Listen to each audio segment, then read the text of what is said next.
Hey, folks, Scott with Archery Unhinged. We got Richard Eaton and Mr. Jason Tabansky over here to my left. How are things going? Well, hopefully we're not going to have any snafus today. I made sure that the audio was on. So I better text somebody and ask them to check. Are we the live? audio's looking like it's going no problem. Are we live on YouTube? Yeah. So everything's looking good.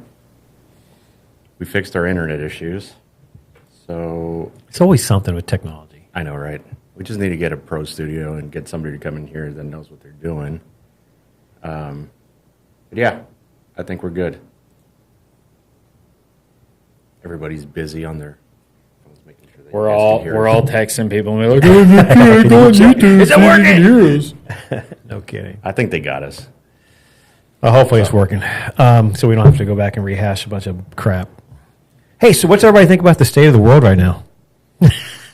Oh, good. Yeah, Let's get political. Yeah, our Archery podcast. I'm just kidding. About that. I'm just joking. Gas is expensive, sir. Gas is really freaking expensive. You know, I went to Fort Benning 2-3 weeks ago to get there and back with the Toyota. It was $580 in gas. I'm so glad I didn't buy Jeremy's Diesel. 7.3. Oh my gosh. Like, I'm so $5.40 happy. a gallon, Yeah. I think. Or I couldn't imagine that, dude. I know. So $500 in driving. That's a plane ticket. No, honestly, I could have. have. And you know, we split it 3 ways, but still, the overall cost of it was $500 and some dollars. Yeah.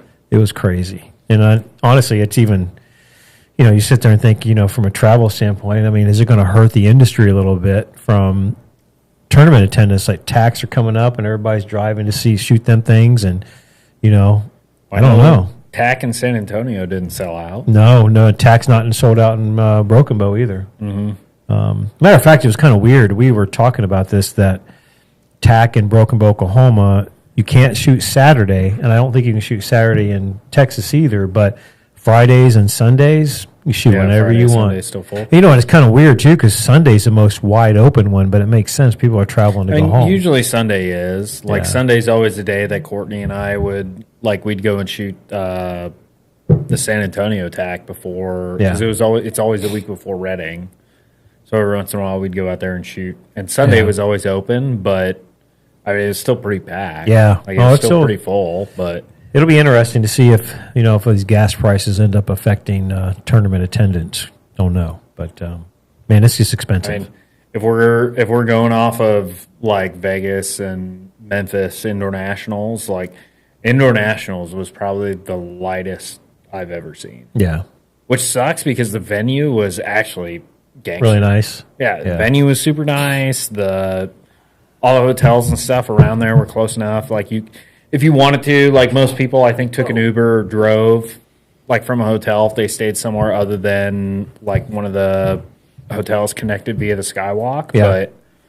But like the venue was great. There's plenty of restaurants and stuff around there in Memphis. Yeah. I mean, Memphis is kind of a shithole, but we were in a nice part of town at least. It's not bad. I mean, it is overall. I used to work a lot there. Probably have better barbecue than we have here.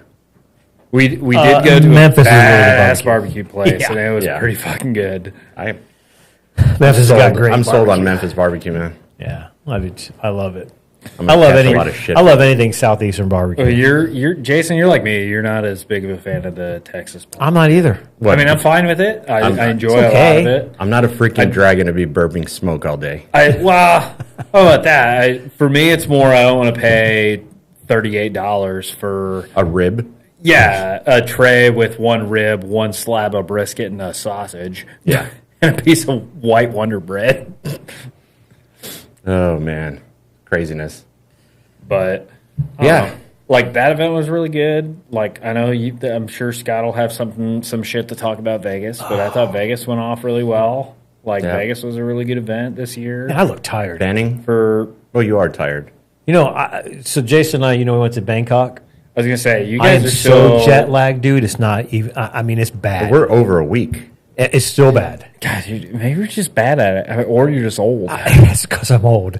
I used to work in that part of the country for like 6 months out of the year. Are you like me and Braden when we'd go to China like 10 or so years ago, and you'd wake up at like 2 o'clock? No, in the dude, that's what I'm morning, doing. And you wake up at 2 o'clock in the morning, like, oh my god, I am so fucking hungry. I have been up last night. I woke up at 2:30 in the morning, and I have not. I've been up the whole time since then. So I'm going on right now, 12, 13, about 16 hours being awake, and I have to stay up tonight, or I'm going to do it again. Yeah, because what he does is he gets home, goes to bed I at 7. crash. I was going to say, 7. crash at And 7, then up. he's used to sleeping like 4 hours. 4 to 5 hours, all I he'll need. Wake up at midnight. It sucks, and You I mean, have to stay up till midnight. So we got back last Sunday. I have slept through the night. One night on Wednesday night, I slept through the night. Yeah. Last So Wednesday. the way I always did it was like going there, I would always stay awake on the flight there. Like I do everything I could to stay awake.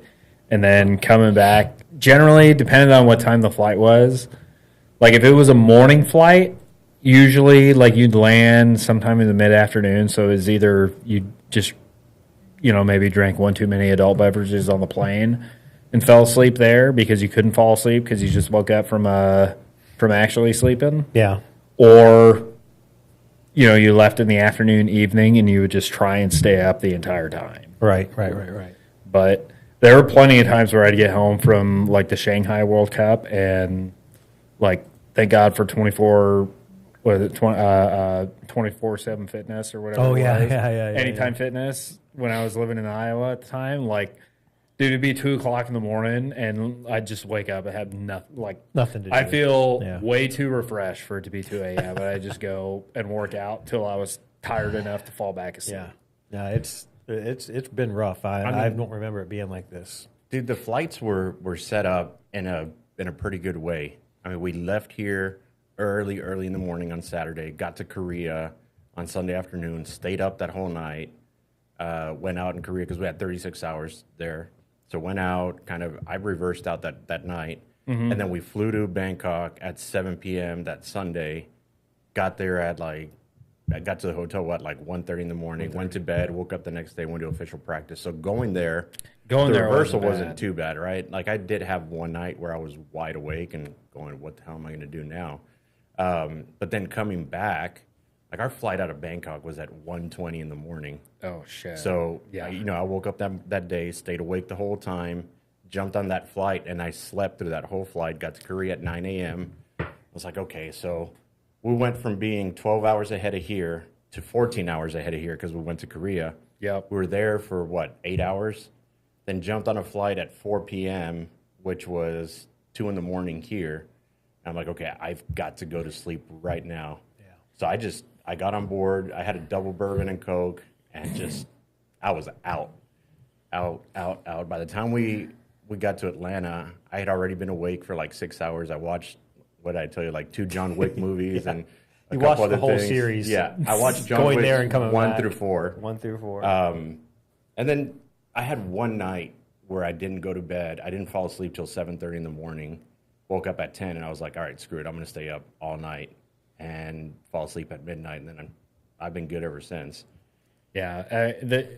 It's either you have a week of, wow, this kind of sucks, or you have one day of oh my God, I want to kill myself type of tired, and then you're okay. It's one or the other. You elected for the I want to. You elected for the this kind of sucks for a week. I'm hurt to the point where you're wanting to kill yourself. Right now, I need a Red Bull bad. I'm starting to sitting here and just talking. I'm gassing right now, bad. Like you guys are drinking beer. I said if I drank a beer right now, Who knows? You'd probably be up. I'd be asleep. It might energize you. But yeah, party mode. Yeah. Well, just think we still have one more coming up in June. I was gonna say you guys are going back. Yeah, to but that one's Asia, not gonna be right? bad. It's only 7 hours. 8 hours. I can do that. Where are 15? you going? Check. Oh yeah, Europe is easy. Europe's easy because it's one night of not sleeping and then you're right on time. Right. Well, I guess the horrible thing about Asia was we got there, we were tired, we were jet lagged, and it was balls to the wall. Yeah. But we'll get into that here in a little bit. We'll start going over some of the stuff that we haven't talked about in a while. All the way back to Benning. I was gonna say it's been a while. Benning was the latest ASA. So Scott, did we ever talk to anything about anything with Foley at all? Foley's way past, but it was a Yeah. good tournament. It was a good turnout. I mean, it's always a good one for turnout, but we had absolutely stunning weather, and it was It wasn't amazing. freezing this year. No, and then Fort Benning was even better, dude. 70s during the day, 50s in the mornings. It was actually cold, Yeah. believe it or not, 2 mornings in a row. Yeah, I was contemplating my entire archery career after that tournament. I was pretty pissed off. Seriously, this is one of the things I wanted to talk about. Because honestly, and I know you guys are going to tell me, yeah, you're not practiced and all this other horse shit. But, it is the most frustrating thing in the world because I shoot unknown archery. And I shot my tail off like Friday. Now we do Friday. Yeah, everybody's Friday, Saturdays now. So day one, I shot, I think I was in 17th or 18th after day one, but I was only 2 out of the top 5. I mean, I was right there, and I was shooting good, man. I was shooting really good. And, day 2, I forgot how to shoot a bow. And that's what's frustrating because when you're in an unknown archery, when you're hitting your numbers, I'd have rather not been judging well and missing my numbers by 3 to 5 yards and just shooting 5s all day. And, okay, I just suck that day. I can't judge. That's a skill set that's hard. You were on, and your numbers were on, Bro. and you were just shooting like a butthole. A yard and a half maximum off, but most of them I was pegging the yardage and just could not shoot my bow. I mean, I hate to be that guy, Scott. God. But What changed in 14 hours? I literally came. let me tell you how crazy how I was kind of locked in. I got off that range after that round. I closed that round shooting 6 out of 8 12s to get myself out of a hole, to get myself in a really good score. I think I was 3 down on a tough range. And then got the easy range the next day. I put my bow straight in the truck, didn't touch it. Left it alone, got up the next morning, had a good breakfast and everything, and went out. And God, I could not shoot my bow. It was horrible. I mean, pulled out my button one time like a dummy, shot a 5 immediately. It didn't hit the same spot. I hate to say it, Scott, but your good days are better, and your bad days are worse. It was frustrating when you don't practice. Yeah, Listen. Maybe. As a guy that's shot 20 arrows. As a guy that's averaged 500 arrows a day, and a guy that's averaged 500 arrows every 6 months, It makes a difference. your good days are way better when you don't practice than when they're bad. But man, they're also way fucking worse when you don't practice. I was, it's so funny. You talk about the good Lord punishing you. So I think I was on target. I think I had 6 left.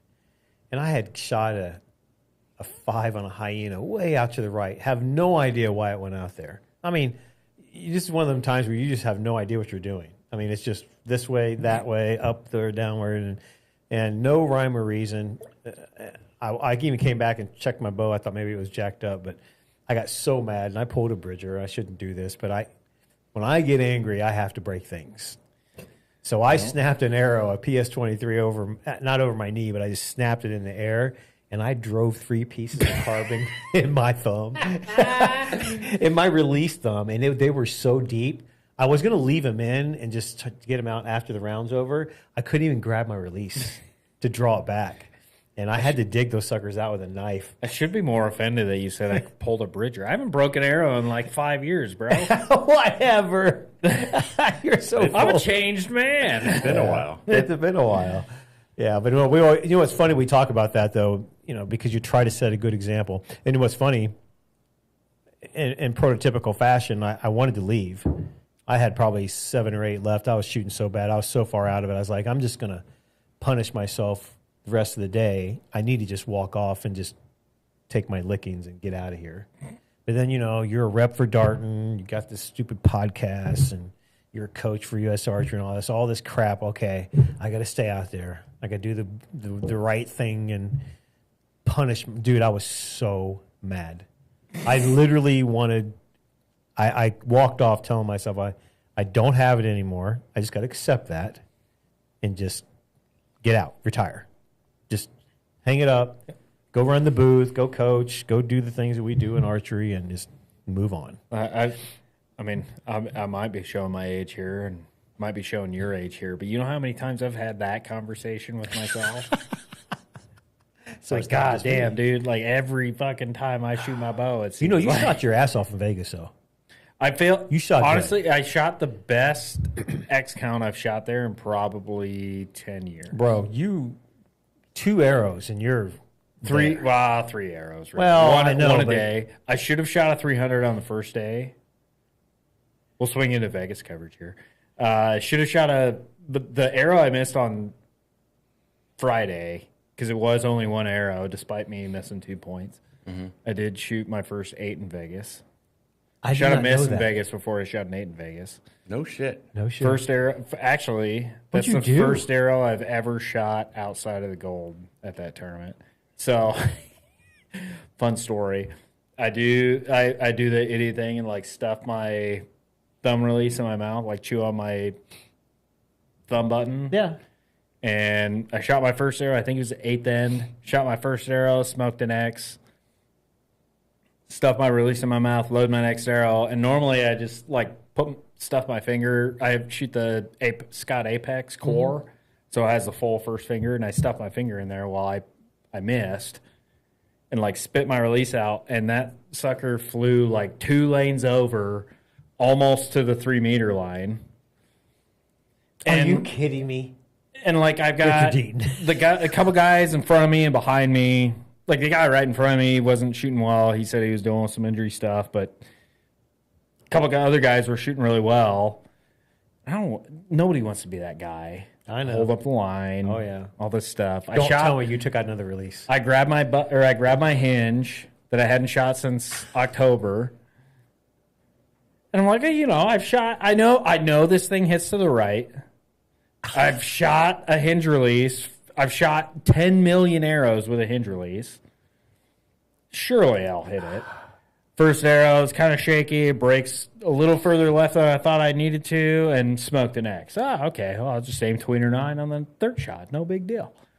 And drew back, was kind of hovering over there, and my brain was like, "Why the fuck you ain't pointing in the middle?" And swung over to the middle, fired it, and that fucker hit an 8. 8 high right. Out. Yeah. So. Wow, I didn't know that. Yeah. Deaton. Dude, Vegas is my kryptonite. That's your kryptonite.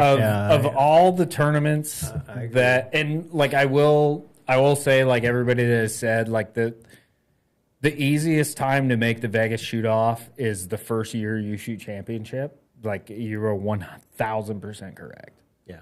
Because I told everybody that was out there, like, I'm just waiting to make the shoot off until they allow live betting on the tournament. That way, by the time they do that, I'll be in year like 20 or 25. I think this year was my 17th or 18th year in Vegas. Yeah. And if they ever allow sports betting for Vegas, I'll be like, bro, I'll be a plus 10,000. Like $100, I would make double the money at that time. I cannot believe you threw your release. Well, you spit your release across the floor. I went to grab it. See it? The guy in front of me saw it, and he was left-handed, so we're looking at each other the whole time. I shot my first arrow, stuffed it in my mouth, went to load my second one, dropped it, and he had like just shot his arrow and looked at me like, "Oh my god, don't worry, I got another release." Crap. See, now I don't feel bad. That's why I carried 2 identical releases in my pouch. What's funny and what's bad about it, if Darren Christenberry ever listens to this podcast, I talked to him in Memphis. I was like, "Hey, man, back up. I've been shooting this button for 2 or 3 years. Yeah. Like I really like it. I need another one." He's like, "Oh yeah, just email me. I'll send you another one. No big deal." I just never did.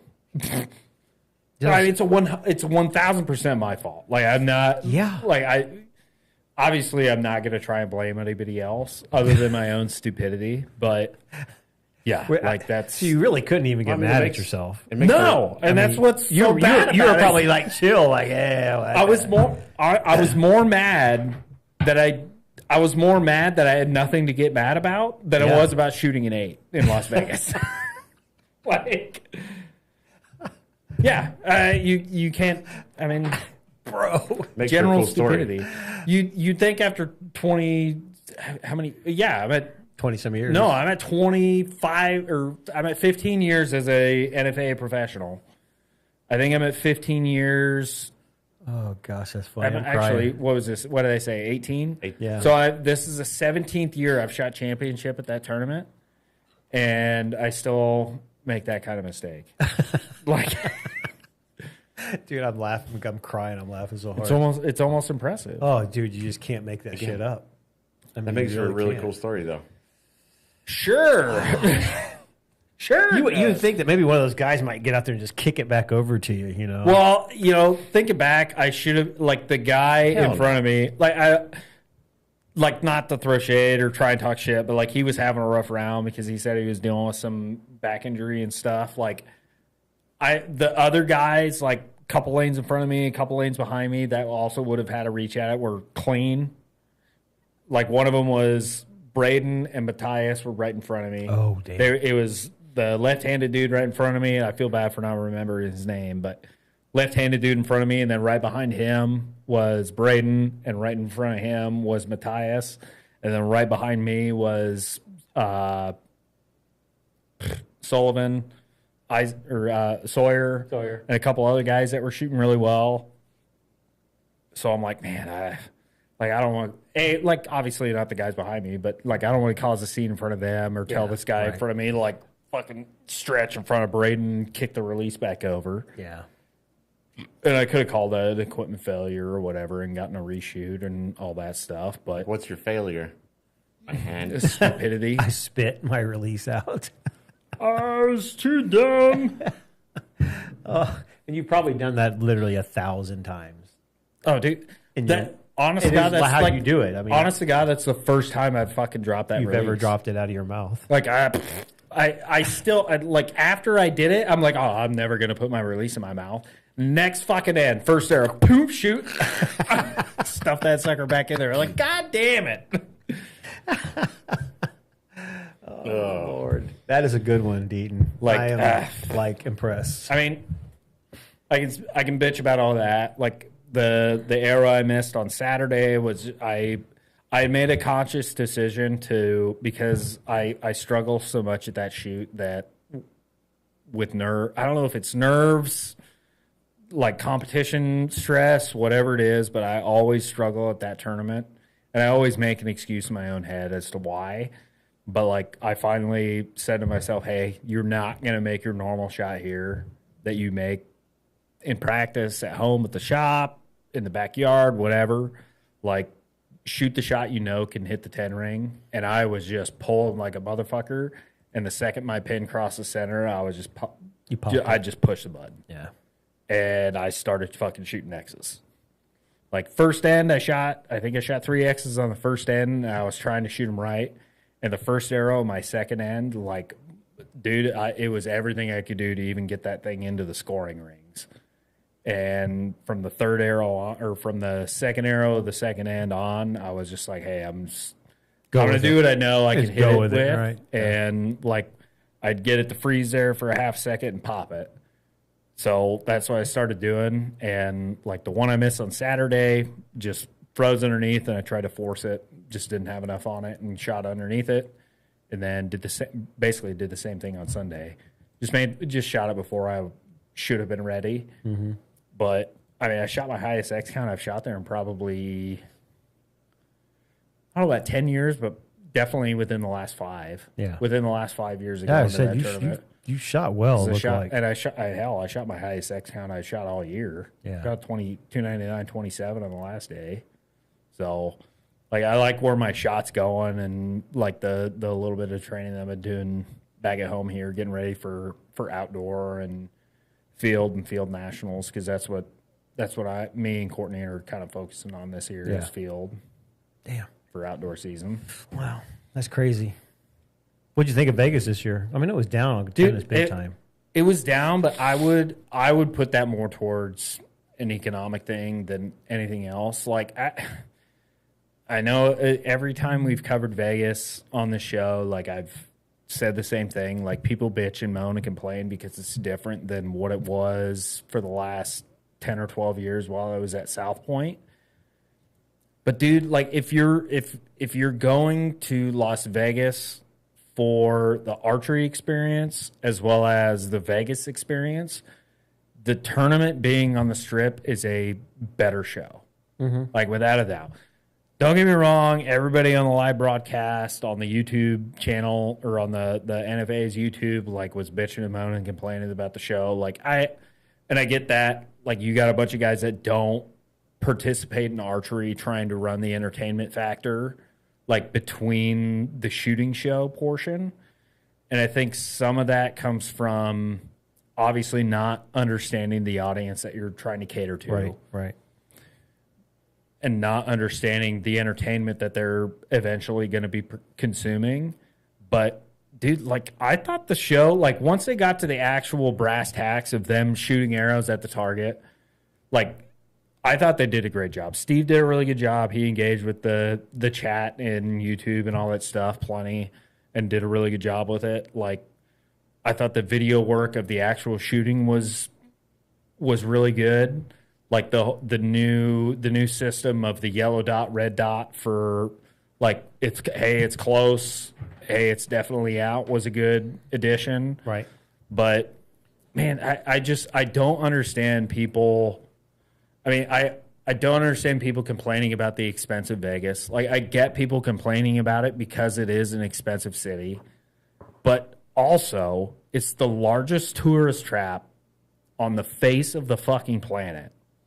Like, what? Of course, a burger is going to cost you $18. Like, it's kind of the way it is, and I don't mean that in a like, hey, buck up your money and go spend it at this tournament. Like, it's not a required tournament for anybody to go to, especially on the amateur side. Maybe on the professional side, and like obviously this is a different discussion. Like, maybe we should turn Vegas into a professional only type of thing and make it a consumable product for everybody, and that's how they make their money. But, like, dude, it is the largest tourist trap on the face of the planet, so, like, you should probably plan for that. Whether it's, I mean, I get, like, archery is a small sport, and we need the families participating and the kids and all that stuff, but, man, like, at some point, push has to come to shove, and it's either move the tournament so it's more affordable for your everyday Joes to make it there with their clan of 6 kids and their wife, or get those guys with 6 kids and their wife to understand, like, hey, bro, it's going to cost a lot of money to come here because it's Las fucking Vegas. I mean, Courtney and I's hotel room was damn near $1,000. Gosh. I say that like it. We got there Thursday night, and we left Monday morning. I think it was like $700 or $800. Yeah, it's still expensive. I mean, it's a lot of money. It is expensive, but you can make it manageable. Like that, obviously that in your airfare, and if you're shooting in the championship division, like those 3 things are going to be your biggest expense. But you 100% could eat for frugal dollars while you're there. Yeah. Because like I always stay at the last 2 years I've stayed at Planet Hollywood. Downstairs in the casino, there's Earl of Sandwiches, and you can buy a sandwich and a soup combo that will last you 2 fucking days, full days worth of meals. At the very least, 2 meals of dinner for $18 for a person. Yeah. So less than $10 a person, you can have 2 meals worth of food. Mm-hmm. As well as like the different C-stores. You can get like Walmart has their grocery delivery deal that I used to do when we were at South Point. I would get groceries delivered to the Grandview. Yeah. Like I always did the extended stay deal across the road. Yeah. While I was there, just because they had the full kitchen and all that. But I mean, I get that it's more expensive down on the Strip, but I do think it is a better Vegas experience. Like just from a experience the city, experience everything else. And even talking to like Uber drivers and all that stuff, like the last couple months in Vegas has been like actually fairly busy. They said, because when were we there? March? You guys were there end of March? Yeah, I think February was the first year or the first month since the start of COVID that they actually saw an increase in all tourism. Yeah. Well, Vegas has been getting beat up. Yeah, online since the because start of it's cost. COVID, everything was on a downgrade. Yeah. Which, I mean, that's going to play into a part of the rise in costs and everything, because the Right. less people that are there, the more they're going to charge, because they still want to make the same amount of money. But they said February was the first month where everything was on the up.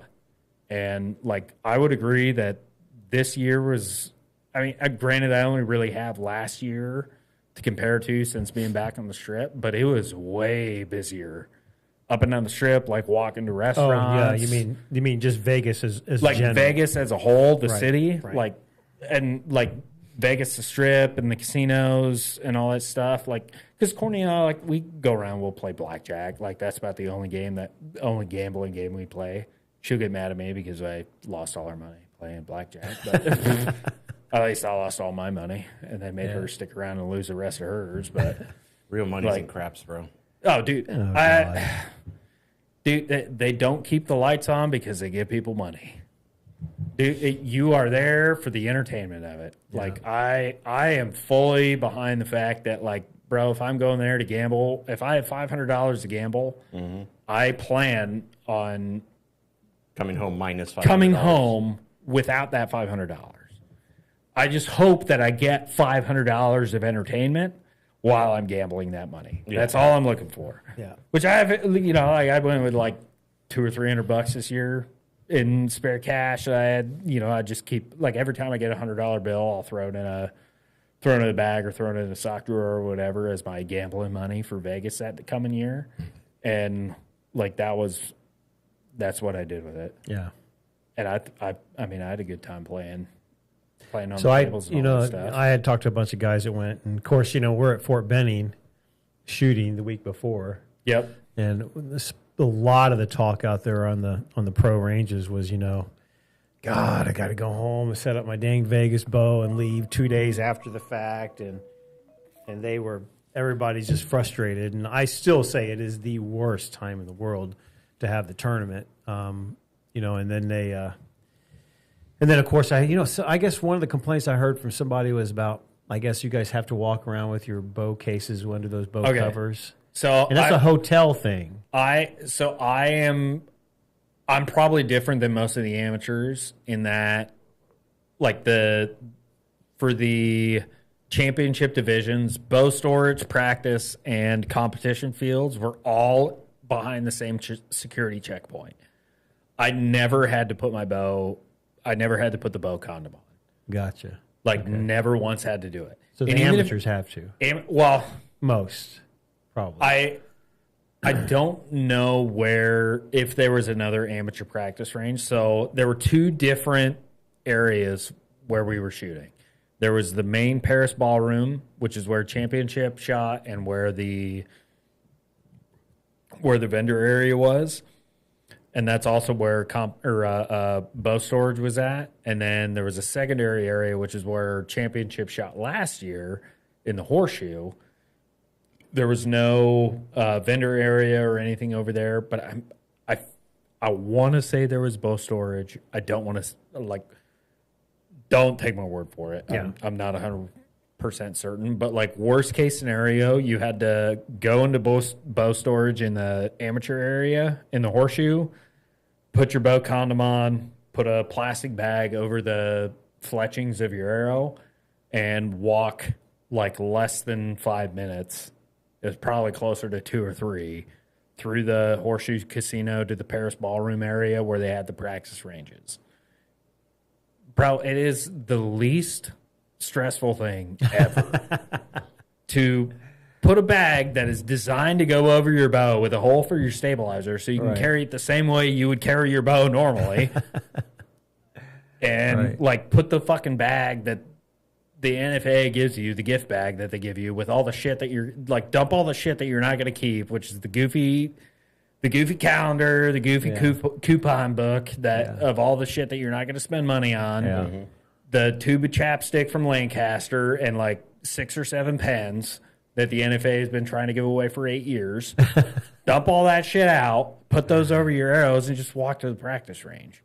Like, Easy. if there's a different experience, I'm sorry. Like, let me know about it. But like, I never even had to do that as a championship. What's guy. funny is that I know that one of the guys I was talking to said that he was talking to one of the employees. It was a lady that was doing one of the tables, I guess, the gambling tables, and she actually stopped him and said, "Hey, what is under that?" And he explained it to her, and she said, "That's the dumbest thing I've ever heard of." She goes, "You guys just need to walk." No, it's hotel policy. The hotel's policy is when he did it.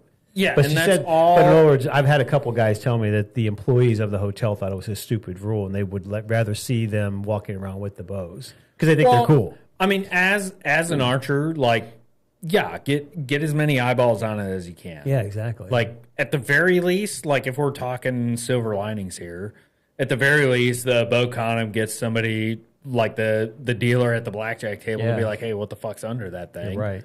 Like, gets them to ask a question. Yeah. But you probably get the same questions from that same lady Well, it or was the same funny. dealer being like, "Whoa." If Why they you walk see a around the target bow? bow, like nobody's gonna make the connection between a target bow and hunting the bow. thing hunting that Ted bow. Nugent uses on With a his broadhead, TV show. yeah. Like nobody's gonna make that connection because they look totally different. It's like we're talking like it'd be like the difference between a fucking rally car and a drag racer. Like they're both cars, but they're two totally different things. Yeah. So Gotcha. I mean, what I've always thought was it's gonna be one of those things where it's like, hey, eventually the hotel security and their security protocol team is gonna realize like these guys aren't going to do anything. Like they can do way more damage by taking their back stabilizer off and start clubbing guys than they will by trying to shoot their bow. At Hey, by the somebody. way, did you hear all the controversy with all the people sky drawing and shooting arrows in the wall? That's just idiots. Like those guys deserve no mercy. The guy that shoots over a 14-foot plexiglass wall is a fucking idiot. It happened a lot, I guess. There was I think it was 2 or 3 arrows. 2 or 3 That's actually arrows. pretty good for as many Which- people as there. For damn near 2,000 archers. Yeah. I guess I don't know how many. I don't know the exact number. I think the number was like 23, 24. Was it 23 or 24? It was under 3. Like we're close to 2,500 archers, and to have only 2 or 3 arrows over that plexiglass wall is pretty good. yeah, Like that's that pretty said, like that still should not happen. no. And like on that same subject, I should look it up, but there was that one video of Curtis Broadnax. I'll name drop him because of the way he draws. He's very up in the air and then he comes down. Yeah, but Curtis is also everything is above his head. Right. So like he's like his hand is above his eyeballs. Both his hands are above his eyeballs. If If his arrow fires when he's pointed as high as he can, he still isn't firing over that thing. No. And like I guess if we wanted to blame it on anybody, it'd be like a McCarthy type. But even Dan, But the thing with Curtis, even if you watch Dan, sorry Dan, but Dan's only about yay tall. Yeah, he's a short guy. Like he's a very short human. His other hand is still clear up, but next to his face. Like if that thing went off with his like He's not shooting over the 97-pound plexiglass. bow that he's shooting at full draw up here, like it's still not going to go over that wall. Yeah. Like the only guys that are doing that are the people that draw the bow incorrectly. And I say incorrectly in the aspect that they potentially would cause themselves injury by doing the whole elbow chicken wing bullshit. Because they come to full draw like this. And when your elbow is down by or when your hand is down by your nipple, even if your arm is at shoulder, your bow arm is at it's shoulder still going height, up. if your other hand, if your draw hand is at your fucking nipple when you get the full draw, that fucker's going way up in the air. yeah, Like those are the guys that are causing that problem. And Well- credit to Greg at Bow Junkie making the video. Like, hey, we need to do better. Like he's not wrong. I agree. No. Like, But that- you know what's crazy? Vegas is not because of the amateur class. Dude, one year I was there. I literally shot with a lady that went to her school and got one of the Genesis bows and 10 arrows out of their gym closet and shot her And shot first Vegas. tournament ever at Vegas. Was on the line right next to her one year. It was probably about 15, 16 years. But, dude, it was unbelievable. I was like, mean- really? Hell, I mean, And- there's been a lot done with the Genesis bow. So I mean, Yeah, that but- to be fair is the beauty of Las Vegas. Agreed. Is because Does like due attract to a the lot of flighting people. system and everything, like That lady had every bit of chance of winning money shooting her bow as you did shooting your bow in the Flights division. Dude, like that, and that's the beauty of it there. But she could be the one hitting the wall, though. That's what I'm saying. Right, but there's nothing you can do. I don't know. Like I think only 3 arrows out of that many people. That's amazing. It's just people that are drawing incorrectly. Because there's a man there that was 104 years old. He didn't shoot the wall. No, that guy didn't shoot the wall. Yeah. I agree. He's probably got more experience. Yeah. But, like... He doesn't have the strength, though. He doesn't have the strength. No. But, like, I mean, I don't know. Like, if it were me, I would hope that, like, your local pro shop guy is watching whoever it is shooting in the range that said, oh, yeah, I'm going to Las Vegas for the Vegas tournament this year. It's watching them shoot their bow and sees them throw, like, 6 of them into the fluorescent lights in the range. Be like, hey...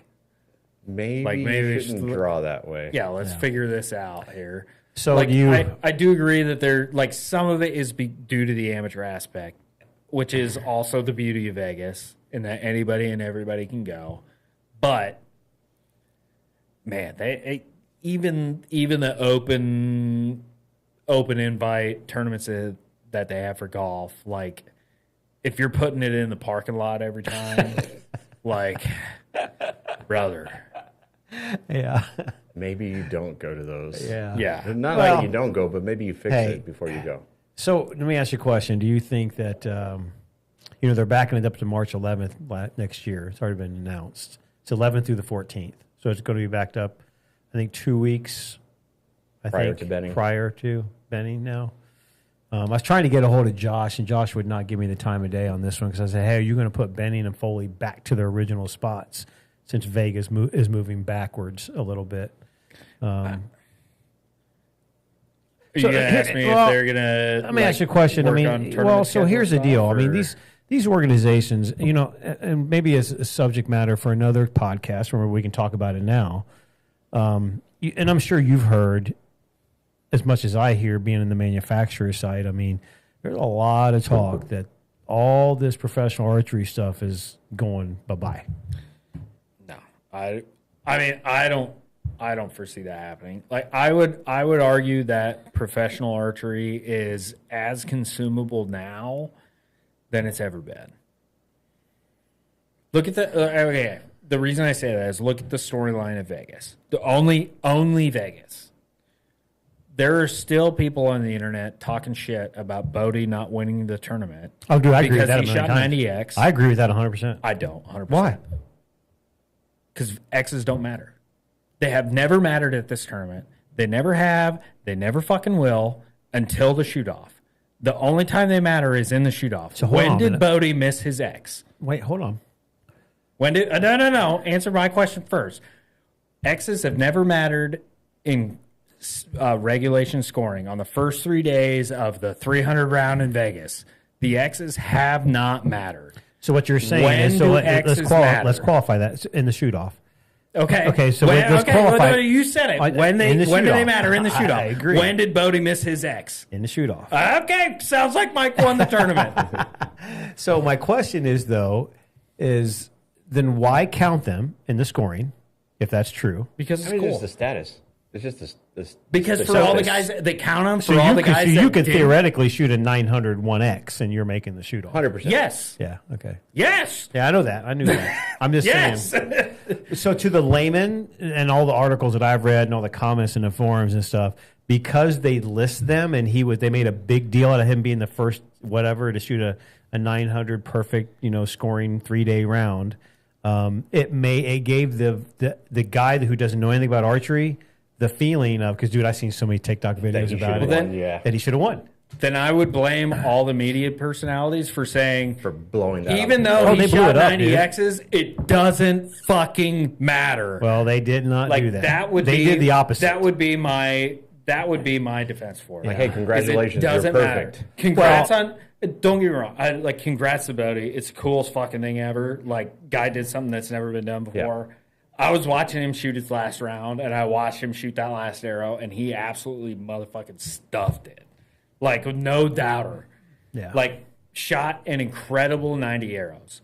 But the tournament for the last last 60-something years, You're preaching the to the choir. amount of X's that have been shot in the first 3 days does not matter.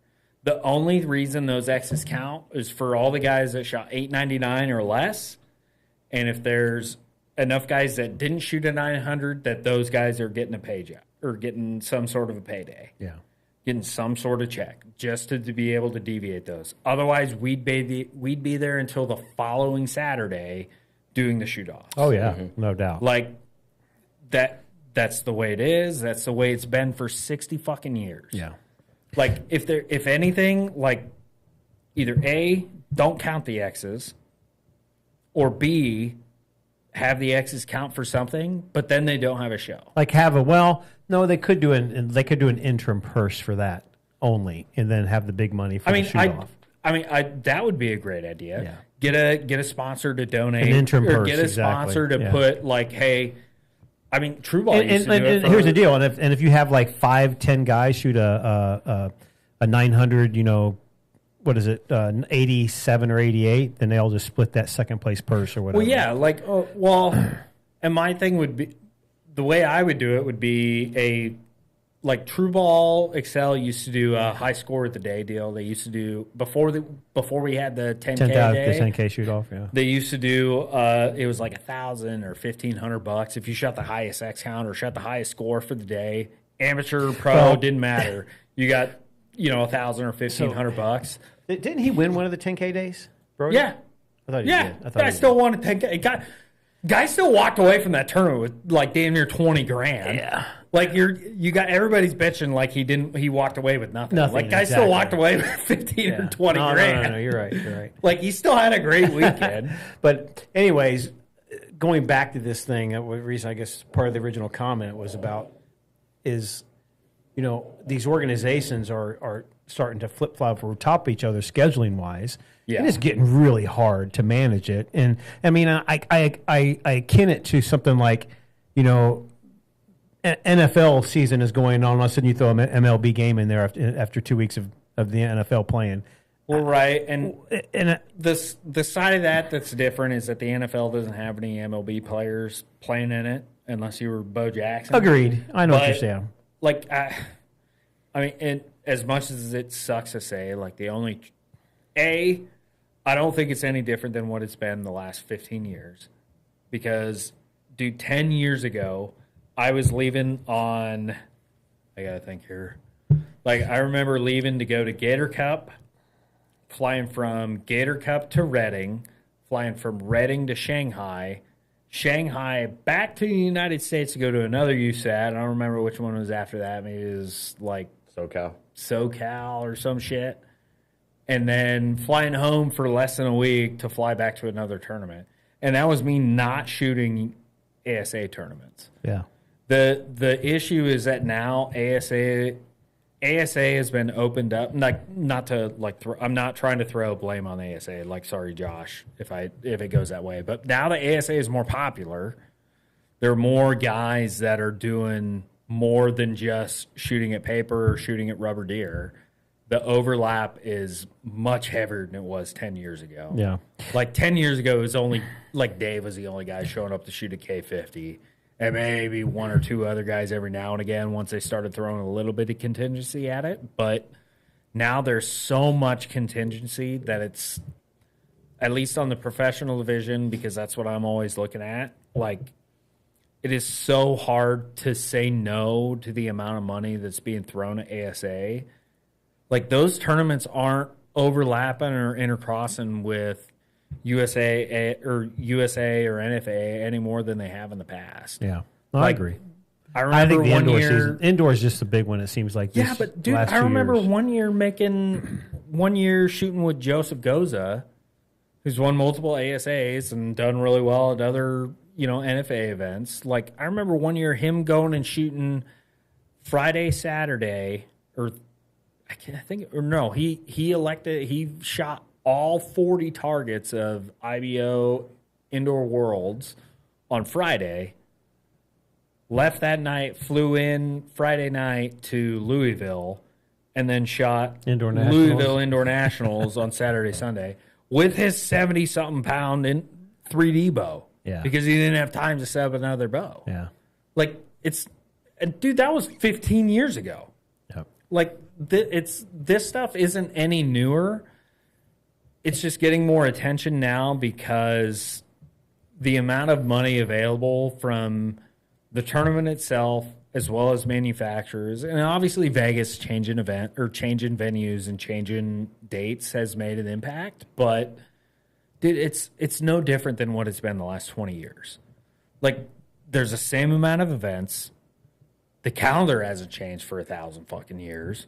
Like, ever since whoever it was, the Mayans or whoever made the 12-month calendar. Right. Like, that calendar hasn't changed for however many hundreds of years. Like, there's the same amount of weekends every year. There's the same amount of tournaments every year. Well, that stuff hasn't been changing. I will tell you what, though, that is being said amongst manufacturers, and this is probably maybe should or should not be saying this publicly, but no, it's a big deal, the fact that, you know, and I didn't really realize it because I'd heard this comment being made, and I actually looked into it, paid attention when I was in Fort Benning.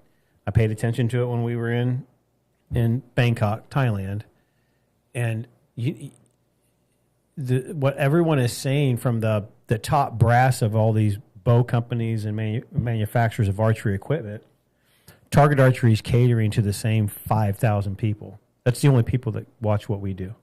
It's the same.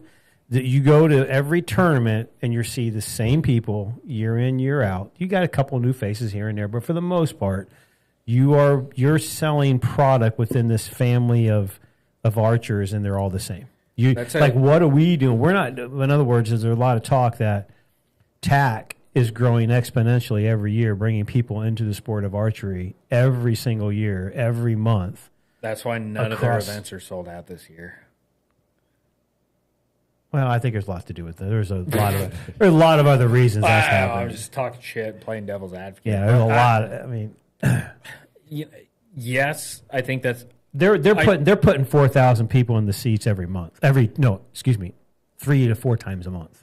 And I agree with that. Like, and those are unique. These aren't incremental people. These are unique individuals across the entire, North American continent.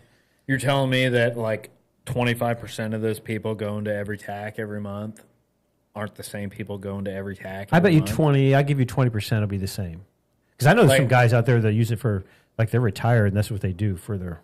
Yeah, they do the whole circuit. They do the whole circuit. Yeah, exactly. The whole circuit. And I mean, I would say 25 to 30%. Yeah, I would probably argue that handpick any organization, competitive organization out there, ASA, USA, NFA, IBO. Well, I guess that's really our big four in the U.S. But pick any of those four, and I would bet you 25% of the registrants at those is the same. It's the exact same as what TAC is. No, that's more like 80 to 90%. You think 80 to 90% Hell yes. only pick that? I think that in NFAA, IBO, ASA, and USA Archery, I think those 4 organizations, every tournament you go shoot, it is 80% repeat. It's the same people. I mean, having sat at my only second ever Meet the Pros event at Memphis, because we got the pro points for it. Yeah. We get the pro points for it now for Shooter of the Year stuff. But, bro, probably 90+% of those kids that I met, this is my first ever big national tournament, or this is my first time here. Okay, well, I can't wait to go It's on different more on of the them. indoor circuit. Actually, we just had a conversation about this in USA Archery. It's easier to grow indoor archery than it is to grow outdoor archery. Yes. Because indoor is spread out throughout all these events versus outdoor. Well, not only that, but accessibility to it. Of course, it's everywhere. What do you think the percentage of archery stores, not even shops, but archery stores that have a 20-yard indoor range is? Not very many. 60%, 65%. I mean, it north of 500, right? Yeah. North of 50%. North of 50%, yeah, north of 50%. North of 50% have a 20-yard indoor range. Yes. indoor archery is the easiest thing for the non-competitive archer Yeah, to consume. it only takes 20 yards. It only 3,000, takes, actually 3,000 square feet. it only takes 3,000 square feet. Yeah. Every That'll single give you 12 target, lanes. every single target, even if which a large or even a hilarious majority of store archery shops, like my own, the one that I work at now, as a great example, every single target that we have for consumers to buy is an official indoor archery face. It's an NFA single spot. It's an NFA 5 spot. It's an Vegas 3 spot, or it's a Vegas single spot. Those are the 4 most shot at faces on the face of the planet. Mm-hmm. Like regardless of what discipline or whatever it is you're doing. If you're in the U.S., it's probably mostly a 5 spot. Unfortunately, well, I guess No, it's Either that or Vegas. It's Vegas. but like You realize in Oklahoma, if we're looking at the world, like 90% of the face of the planet has never even seen a 5 spot. no, a 5-spot Vegas face doesn't exist. You know, in Oklahoma right now, you cannot go to a club or a shop and ask for a 5-spot. They won't even. They'll look at you like you're funny. They don't even host a tournament for it.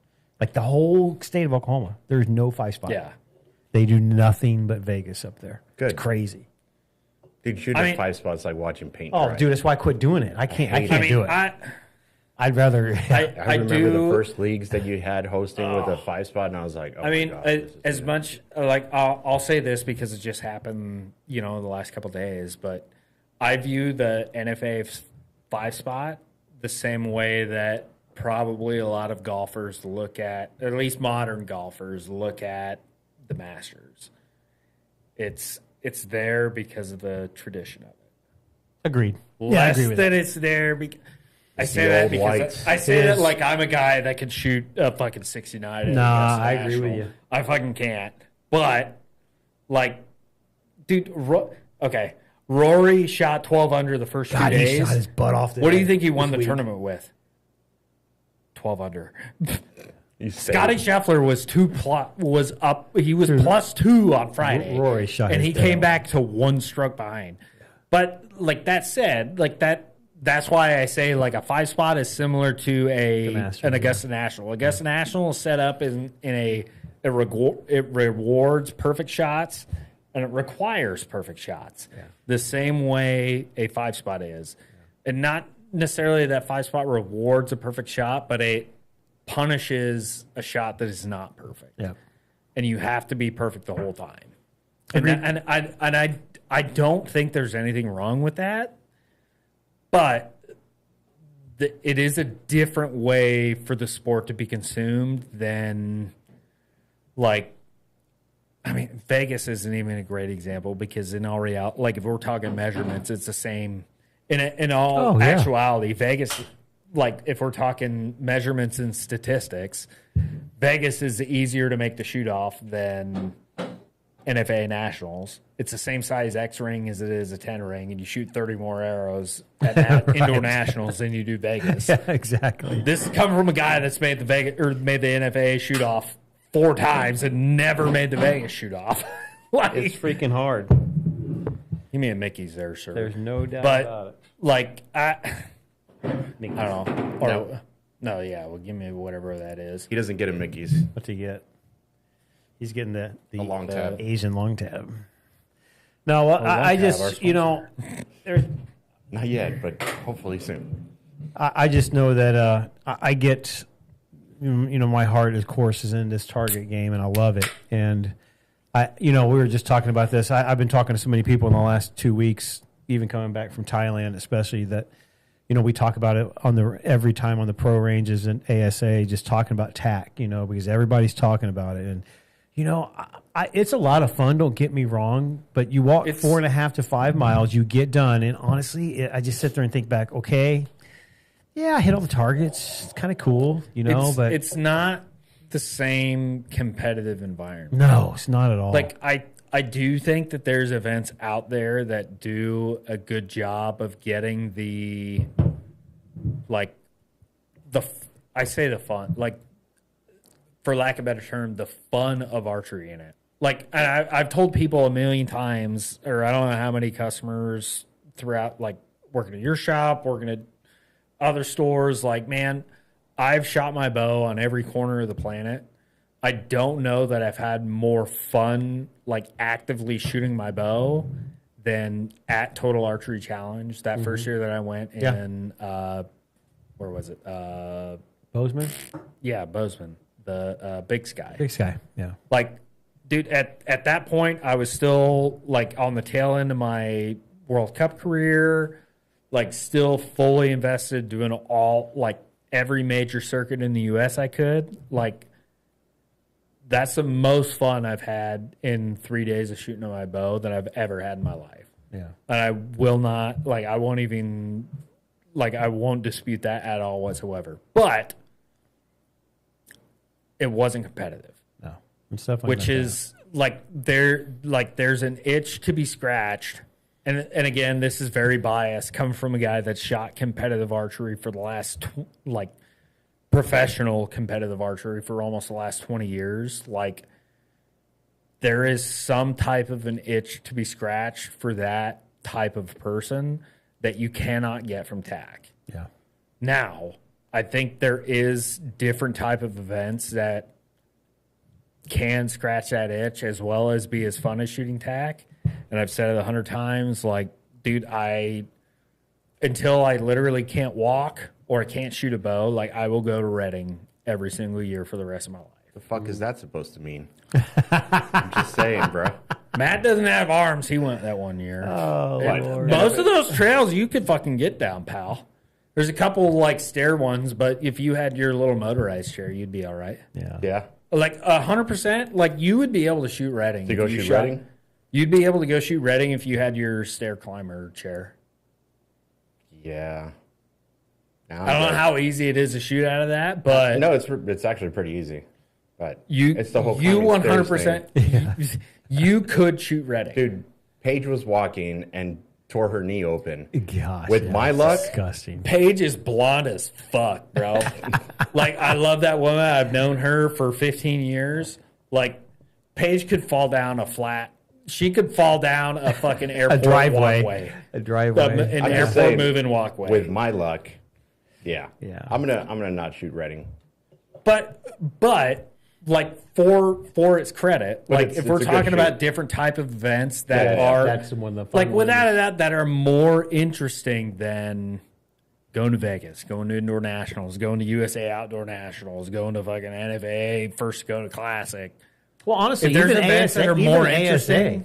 I ain't gonna lie Even to you. ASAs, bro. Well, Like, ASAs, you think about it. We have shot the same venues now, other than moving from Paris to Minden. Yeah. I ain't gonna lie. I get sick of it. I mean, It's boring. I do think wanna go shoot ASA, somewhere else. Like, has a better, I say better, like I see the benefit of the difference in their competitive format because of the tacticality that it requires, especially when you look at the unknown divisions. Like, I do think that those are probably eventually going to fade out. Like, and I don't know. don't mean that disparagingly, but like, So, dude, you want to hear something crazy about what you I say? love the gamesmanship of it. I think that's the gamesmanship of the judging and shooting, because It's a game everybody within a game. everybody in the open division, whether it's men's or women's, is head and shoulders above of what I could fucking do from a judging perspective, and what most people like at a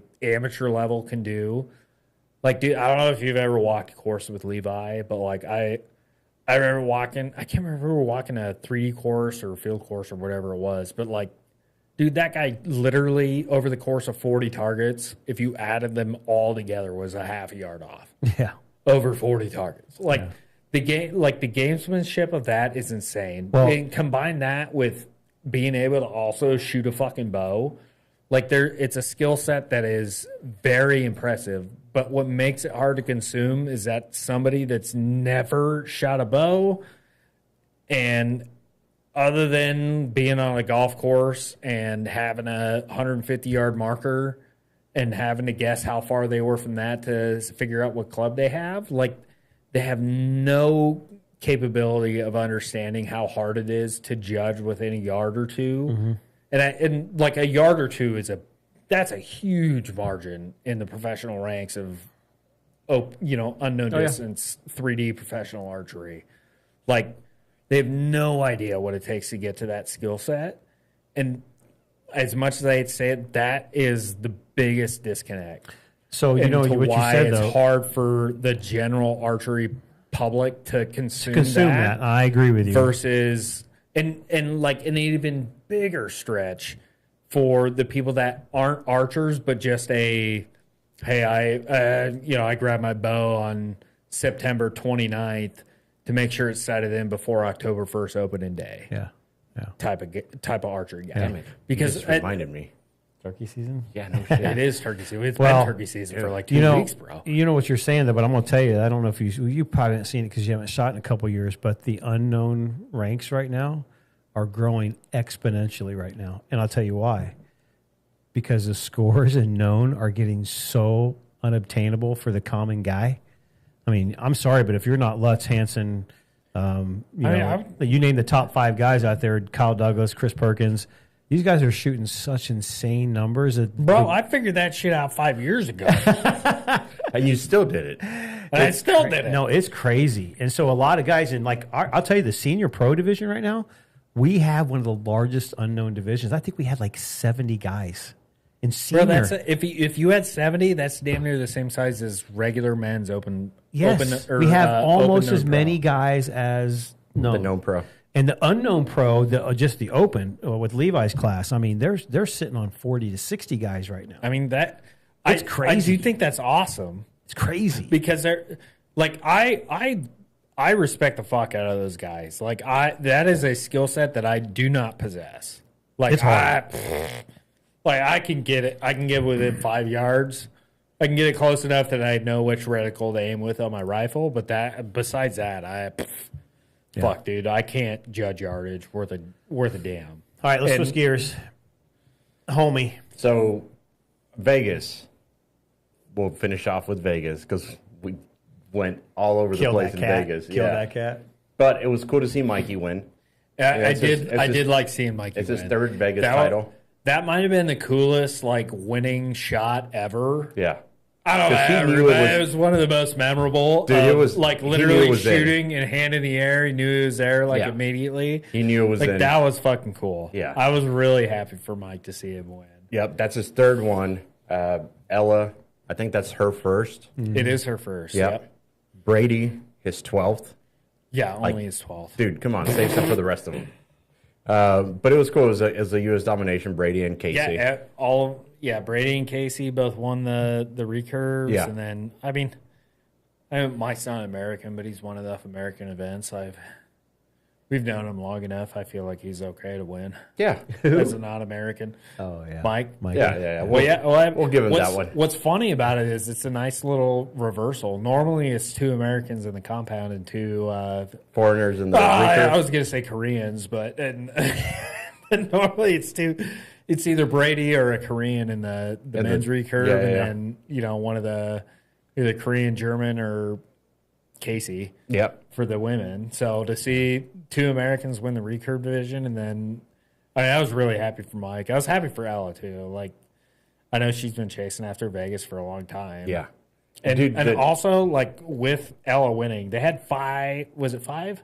I think 5 women shoot 900 this year. Yeah, 5 of them. Which I think that's a record. 5 has got to tie the amount of women to ever shoot a 900. Ella, Morgan Reeves, Tanya Galantine, Alexis Reeves, and Taylor Miller. And it's without a doubt a record for women shooting a 900. Yeah. I don't know. I think maybe one other time they've had 2 women shoot a 9. Well, not just 900? That, bro, but 5 shot a 900, and those 4 or 5 others right behind them at 899s. Yeah, because I know Courtney and I were watching, because, sorry, I don't mean to call out Paige in this, but Paige missed in her last hand. Yeah, so I was watching her shoot. There were multiple women that, I think there were 10 or more that were clean on Saturday, after Saturday's round, going into Sunday, that were clean on 600. I'll tell you something, talk about winners too, is that, and this kind of circle back even on the ASA since we skipped over to there, but so Lisa, my wife, went and shot. She moved up to K45, which is now considered a semi-pro class in women's known. And this is crazy, but she goes up in Foley. She goes up to her first stake, and I walk up to go check her out, make sure everything's good. And she's got 3 of these young girls shooting with her. They're like 16.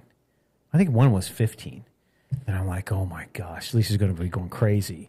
And then one of them is Jordan Hill. She's a stud. She used to shoot for us in Dart, and now she's with Elite. But she won Fort Benning. Mm-hmm. She's 16 years old. And all 3 of these girls that were shooting with Lisa, all 3 have shot together, since they were like 11 or 12. And they're all 3 going pro next year. So they basically went from a young adult to K45, and they're going pro next year. And I'm going to tell you, these kids in this world today, in the ASA tour at least, dude, they're insane. Well, dude, they are insane. Archery is not unlike every other sport. And there's still hardly any money in archery, but like once we see more and more money coming in, it's going to be that many more and more parents, more and more kids, more and more upper early aged adults that are like, hey man, like I shot a bow as a kid. I was pretty good. They'll figure it out and learn how to compete at it. Yeah. It just opens up the talent pool. And it's just like I said, like any other sport, like the more money that's there, the more money or the more people that are interested in it, the bigger your talent pool is going to get. And like, I don't think that we're even at the top 10% of how good, like, the amount of archers can be. Like, I think within the next 10 years, like, it will take a 90X in Vegas to make the fucking shoot off. Like, dude, like, some of these kids that are coming out and shooting are so fucking good. They're so good, dude. They are. So goddamn good. You ain't lying. Which, I mean, as a guy who's never going to shoot 90Xs in Vegas, like, I think it's fucking awesome. Dude. Yeah, no kidding. What are you talking about? Dude? Yeah. Like, as a guy that's, been there, done that, got the T-shirt, like, I think it's awesome. Yeah. Like, the more eyeballs we can get and the more impressive we can make archery be from a, hey, can you do that? No standpoint, like, the better it's going to be. But you hear, I've said this before and I'll say it again. I don't know if I said it on this podcast, but we were talking about this. Until we have a multi-billionaire buy all 4 organizations and fire everyone and make one, because here, how many NFLs are there? There's one. How many MLBs? There's the UFL. There's one. How many PGAs are there? There's one. And look, they even tried to split off and make a live golf, and it's already dying. I mean, you have to have one controlling. There will always be one big king, but like there's always going to be a growth program type of deal going on. You've got to have a lot feeder. of stuff. Yeah, a It's feeder. like UFL now is a feeder for the NFL. Yeah, UFL, college, collegiate. College, yeah. Hell, dude, golf, they even have that got the video game thing. They have a league. Oh, they have the I simulator. heard about like that, a virtual golf thing. It's a sim league. And they're still making more money than we'll ever make. Hey, so let's switch over to your side. Yeah, let's go back to. I bet you my parents about not giving me them giving me a fucking bow and arrow when I was 8 Instead of a golf club. A golf club, exactly. Yeah. Bro, I could have been a journeyman on the Corn Ferry, been making $250,000 a year. Exactly. You could have been a caddy. I could have been a caddy. $250,000 a year. There you go. Yeah. All right, enough about indoor. I'm over it. So over it. Yeah. Join the club. Field archery. I'm going to break the barriers with Courtney. You are going to this break the weekend. barriers next weekend. Yeah. Oh, is it next weekend? Yeah, bitch. I tried to convince you to go. Because it's the same weekend as Minden. I can't do it. No, it's the weekend before. No, it's the weekend before. It's this no, weekend. I couldn't do both. That's why you couldn't go, because I've been there. I got to be at Minden on Tuesday to set up the dang booth, which stinks. But Yeah, I'm flying out to Gator on so you're going to? Thursday you're morning. going to Gator. Courtney and I, you're flying to Gator? Yeah. I might see you at the airport. Courtney and I are leaving at like 6 or 7 a.m. for, Give or take. give or take, 6 or 7? for No, but wait. On Wednesday Fresno. or Thursday? Thursday. No, Thursday so I'm for flying to Fresno. Colorado Springs Wednesday morning. Oh, that's right. I have to You're go to an going event Colorado there first. for the First Lap Foundation, and then I'm going to Gator Cup on Thursday morning at 6 a.m. So I got to go to Atlanta like 3 times, 4 times, something like that. Those people know me by name now. Hey, at least the Delta Lounge there has Sweetwater on They draft. do. They have Sweetwater on draft. Although, dude, last time we landed, we had Scott and Lisa, Courtney and I, we had a pretty long layover. And we're like, you know what? Screw this. Let's try and make the next flight. Like, we literally landed at 5 p.m. and the next flight was out at 6 something. So that's plenty of time. He goes over to the 2 or 3 beers. Yeah, well, no, he goes over to the desk because now you got to go sign up at the desk. And they got us on a flight, got us home like 4 hours earlier. But with getting home early, my bags were still in Korea. Yeah. Because I think Thailand went through my bow cases, Korea went through my bow cases, Atlanta went through my bow cases, and then they finally made it to San Antonio. But yeah, no, good times. But it's outdoor season, bro. Enough about indoor. So we just got back from Thailand. Thailand a week ago. Man, that was rough. That was really, really rough. It's probably one of the, I don't know, I'm going to say worst environments that I've ever shot in. Dude, it was hot. And you can attest to it. I mean, you were there. It was ridiculously hot. Yeah. I mean, it was, to go from us being here in the, I think when we left, we were in the mid 70s, 80s, 60s at night. And then you go there and it was mid 90s on turf. 100% humidity, but 100% humidity. The low temperatures in the evenings, 80 to 84. Yeah. It was oppressive. It never ended. Yeah, dude. I just got done talking to somebody because I'm not going to lie, it screwed my head up. So I came back and I talked to my sports psych and everything. And she was telling me that that's just the perfect storm. Like that geo storm is probably not going to happen ever again. But it was the perfect storm while we were there because we're on the equator. So the sun is hotter. We're right next to the ocean, so there's a lot of humidity. We're in a country that's full of dirt, so everybody's sick and allergies and all kinds of stuff. And, just going there and shooting, the times that we were shooting at were probably the hottest parts of the day. 100%. Again, mid-90s to high 90s with almost 150% humidity is what it felt like on AstroTurf. It was insane. Yeah, people don't realize how hot that turf gets. That turf has got those little black balls, rubber balls in it to simulate dirt. Dude. And they just absorb the heat. And I mean, it was oppressive. I remember shooting the World Cup in Salt Lake, and the surface temp of the field was like 140 or 150 degrees. Yep. Like shooting on the AstroTurf stuff like that. Yeah, it's not fun. It sucks, dude. I want to say our temp at chair level was probably about 130 to 140. Yeah. Easy. Dude, and like you put the umbrella over you to protect from the sun. It's even worse because it just like traps all the heat coming up off the turf. Right. Yeah. And this is where, and we talked a little bit about this, you and I did when we were there. And I don't know, maybe I trivialize things to the point of common sense and reasonableness, I call it. But like, because Jason was explaining to me, because my first thought, we go to the field and there's this huge pavilion. It's got a big high roof over it. It's shaded 100% of the time. And on the edge of it is concrete, right on the edge of it. And then there was concrete for about, 5 or 10 feet. And then this turf started where the turn.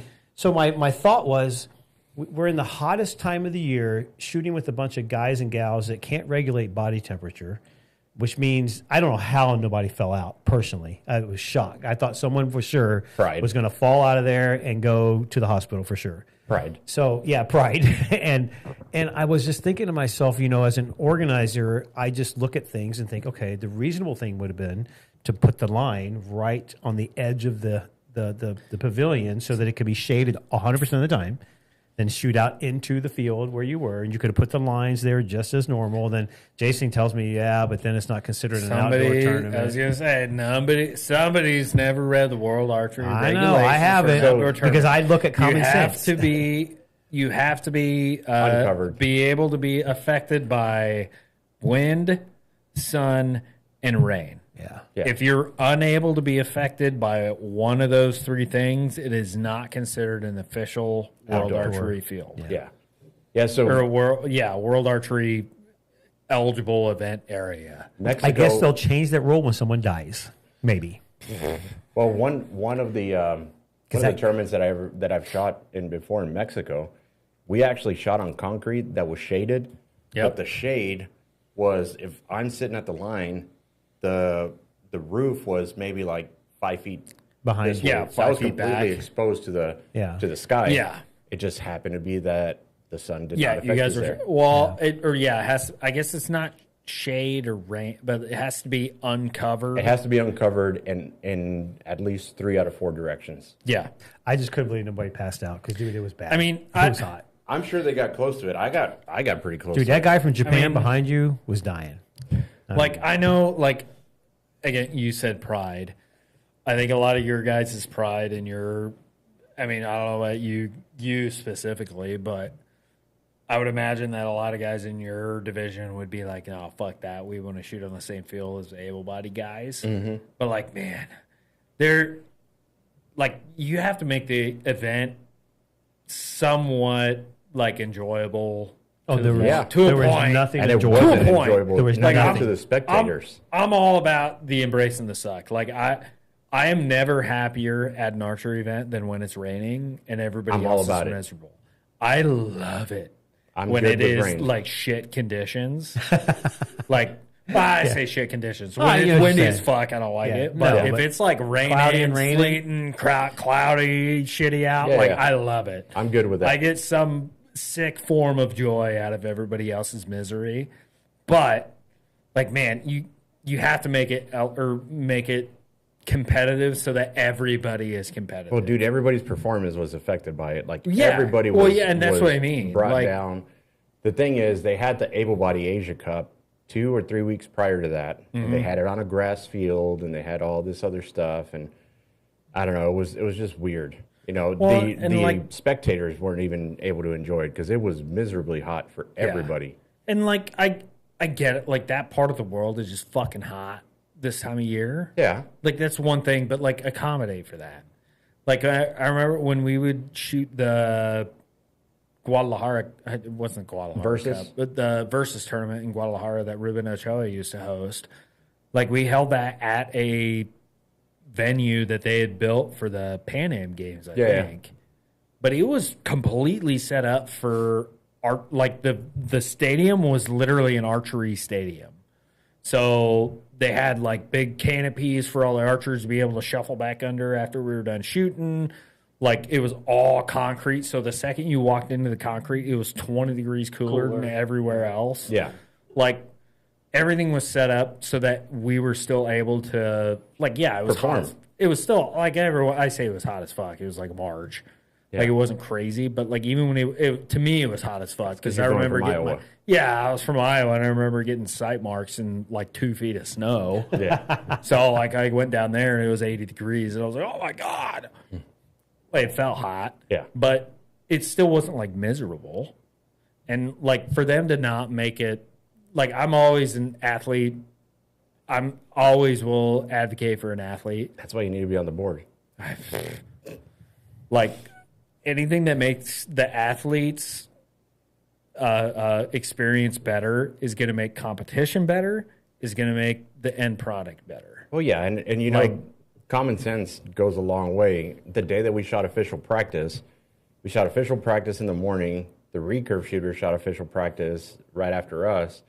They had a lunch break of an hour, and then they go into qualification in the afternoon, God, it followed was by hot. matches. At But they 2 o'clock, they had bro. switched to like they did that a few years ago. Where they switched official practice and qualification to the same day. Yeah, and so for us, Because they thought they cut out, like World Archery cut out like a day or whatever for what the minimum required of official days had to be, whatever that was Shrunk for it. a world ranking event. They shrunk that by like a day or two, yeah, which I mean, I understand because they want to be able to have more world ranking events or whatever, but dude, it's a world ranking event. Like give the athletes every opportunity possible to let them have the best performance possible. Because that's the only way you have a good that's the only way that you have a good product to sell to somebody that isn't an archery person is say, hey, look how good these motherfuckers are. Dude, like, look at what they can fucking do. It's funny you say that. Everything you can to make them shoot as good as fucking possible. It's funny you say that, dude. because It's not just another tournament either. It's a Hyundai Era World Series. It's a World Series. It's a backyard shoot anymore. Yeah, it's the equivalent to what they just did in Mexico for the able-bodied guys. Correct. It's the highest level of competition that you could possibly ask for at any given time during the year, other than the Olympics. And it happens every year, every 2 months during a 6-month span. Like, you should have everybody compete, or you should give everybody as much opportunity to compete at the highest level they possibly can at that event. Like, I mean, this, different venue, different type of competition. But like, I remember back in the day, guys, like when I was first starting competitive stuff, I was doing some like IBO 3D, and everybody would be like, "Oh, the pros shoot so good because they have their own courses and they're all perfect." And like, even back then in my head, I'm like, well, yeah. Like, why wouldn't you want them to shoot as high a scores as possible so it looks as good as it fucking can? So that the professionals look like professionals. right. Like, I'm idea. not saying that, like, obviously, like, if an average Joe Blow went and shot that course, he'd probably shoot like 8 down. Like, no doubt in my mind. The same way if I went to Augusta National or went to TPC Sawgrass, which I did go to. I went to TPC Scottsdale and shot like a 108. Like, it was tournament ready conditions, and I shot like an asshole. And it was perfect conditions there. Every guy that's not a professional archer is still going to shoot like they aren't a professional archer at those in those same type of conditions. Right. But give the guys that are professionals the best chance possible to shoot as high a scores as they possibly can. Right. So that you have every opportunity to say, look at how exceptional these people are at what they do. Yeah. But you know what? Putting all the bitching about the weather and everything aside, I thought it was a good run tournament, minus the conditions. Thailand did an amazing job. You can only do so much when it's hot as fuck. You can't fix that, right? You can only do so much. But like, at the same time, like, I remember shooting SoCal when it was 1,000 degrees in California, which I never get so crazy hot in San Diego. That's like once every 100 years. Right, but like, I remember shooting there when it was insanely hot, and we still had plenty of shade for all the archers. It was all under concrete, all under all this stuff, so we were still like comfortable, other than when we were standing on the line in the full sun. Yeah. But still, like, do everything you can to make it accommodable to the competitors. Like, well, they did. They did a great job. They had a cooling tent. I mean, the tent that we had was AC'd. They had like six air conditioners, 6 big ACs. Yeah. Oh shit. In the cooling tent. It was pretty good. And the they had food was lunch in good. there. Food was good. Yeah. I tell you right now, the officials I thought did an outstanding job. First USA or World Archer tournament that I've been to with him that I did not get into a knockdown drag out with one of the damn judges because they were idiots. They were just good. They were respectable. They stayed out of the way. You didn't even know the judges were there when everywhere else until you needed them. Yeah. And then everywhere else I've shot, the judges integrate themselves into the tournament. That's the way it should be. I even wrote them a big letter in our group text that the coaches were on and told them, I says, one of the most well-run tournaments, and told them exactly that. Your judges, your lines people and stuff. They were amazing. They were amazing because they were there when I needed them, and other than that, I didn't know they were there. Yeah. And I use the example. I've been to other parts of the world where the judges integrate themselves into kind of like umpires in baseball. Yeah. They want to be bigger than the game. They have to be a part of it. And I freaking hate those guys, and Asia did. I mean, Thailand did an absolutely killer job. Yeah. So it was awesome. Yeah, it was really good. I mean, the results were pretty fascinating. I made it to the gold match. It was rough, man. It was really, really rough. I know you had a rough match. Yeah, I remember looking at final scores. I didn't get to watch, but yeah, it was more of a mental struggle than anything else. And thankfully, I came back home and realized that was just a one-off, and I'm back to normal now.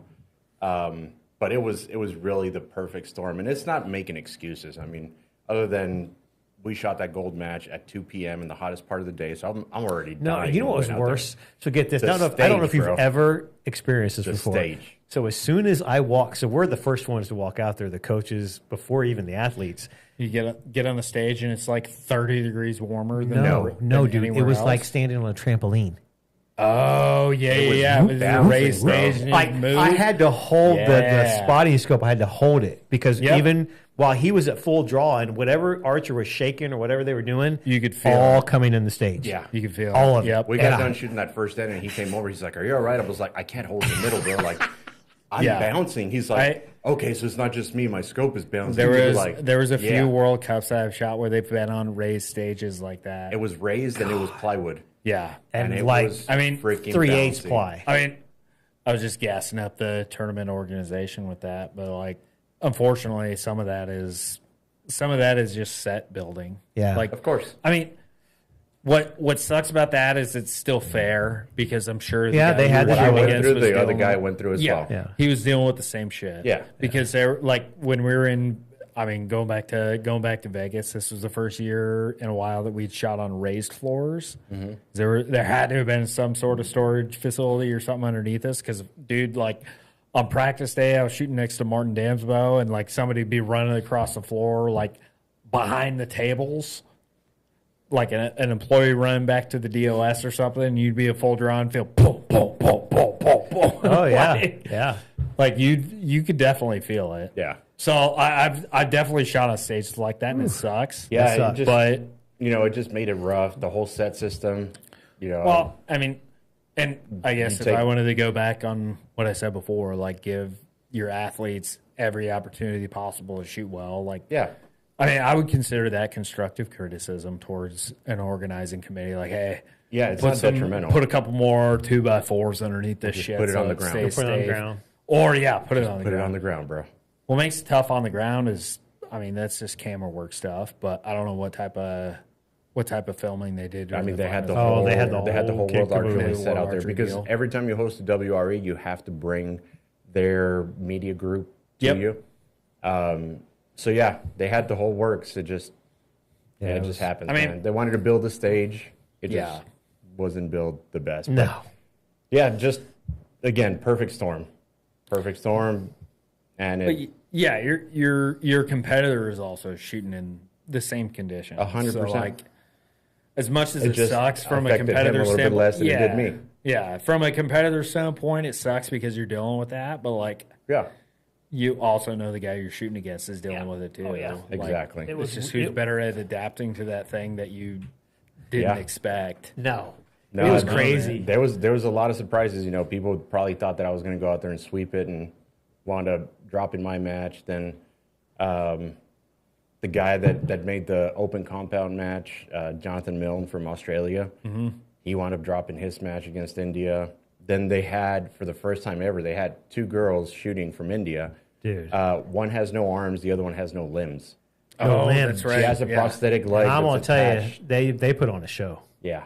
That was... Dude, I mean... And the new girl wound up winning. And the new girl won with she's literally... got no limbs. She's a torso with 4 appendages. And bro had on a prosthetic with a claw that was holding her bow. And then it's just amazing to watch her shoot. I mean, to see her shoot that good, to beat that girl who's... I mean, she's number 1, isn't she? Yeah. The other gal from India that shoots with the legs. Tell Debbie. She's ranked number 1. And gosh. I mean, that girl with that's pretty fucking limbs, cool, dude. though. She shot a 674. Yeah, bro. Holy shit. No, she was like lights out. Like people with arms and legs aren't shooting that high. Yeah, no shit. Here's what's sad about that. I don't want to tell you what's sad about this whole World Archery organization. So this is one thing I'm going to dog on them for. There's a stage opening stage of World Cup series sponsored by Hyundai. It's a big deal. Lisa, my wife, and then Jason had a friend of his that lives in Thailand now, been there for 17 years. She's from Georgia. Her and her family came over to watch some of the tournament, and Lisa did too. And I will tell you, when those two girls were shooting in that final, and even when they were warming up, Lori and Lisa both were like shocked.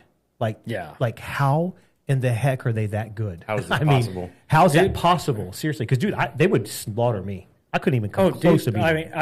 Maybe I'm somewhat numb to it because I remember like when I was working with Stutzman when he was when he first started out. He's the pioneer. So like he's the one that he is started the pioneer of the guys without arms shooting bows and arrows. But like, motherfucker, those guys are so impressive. God, once they figure out how to do it, yeah. And I follow one of their Indian coaches on Instagram. He just keeps finding more.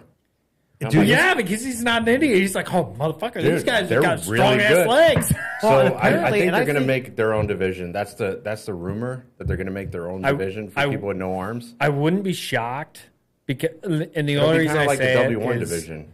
Yeah, the only reason I say it, like, wouldn't be shocked is, like, the data for it is there when you look at advantage is tough for me to say. It is. I know where you're going. I already know where you're going. I also have 2 arms and 2 legs. Correct. There is nothing stopping me from picking up a bow and shooting it with my fucking legs. They don't have an advantage over you, but they do have an advantage over other paras. Yes. Correct. And that's where the differential comes in. But like, man, I don't know. For me, as somebody that isn't on the para side, like, you're probably a better guy to make the argument for it. But like, as a guy that has legs and can't use them, you're probably a better human to make a defense for having it or not having it. But man, you can't deny how impressive it is to watch. Well, and that's what I was going to say. So here's my whole thing on this. So you got this Stage 1 World Cup tournament in Bangkok, Thailand, one of the prettiest countries in the world. You've got some of the most talented athletes, given the situation that they're all in. I mean, what they do is not even that. Just I would argue a guy that's shooting with only his legs is probably just an athlete. Well, yeah, but even the guys in wheelchairs like Jason and that kid from Korea, he's only 17 that beat Jay. I sat there and watched him on that stage. That's a different kid. Well, all I know is that kid you shot against, if he keeps doing, he's going to be a hammer. So what I'm saying is you're seeing some guys that can really shoot their bows, given their circumstances they have, whether it be appendages lost, wheelchairs, no arms, no legs, whatever it may be. And you know what's sad? I bet you there weren't 5 people there from the country watching that tournament. Yeah, there was no advertisement. There was no advertisement. There was no tickets being sold to get in and watch. They could have put flyers up at the mall. They could have packed that place. Bro, if there's anything to be said about what the Olympic lottery ticket draw was, there'll be plenty of people watching you that paid plenty of fucking money to go see it. No, I know. Because the Olympic archery finals for LA 28, because Courtney and I got into the lottery draw. She got pulled for it, and then like we were at Sauce and Bernie. Yeah. Looking at it, and she's like, "Oh, I got drawn," and she pulled it up and clicked on it, whatever, and it like kicked her straight through. And bro, the archery finals tickets were like $400. Per ticket. It's not cheap. That was for able body. I know.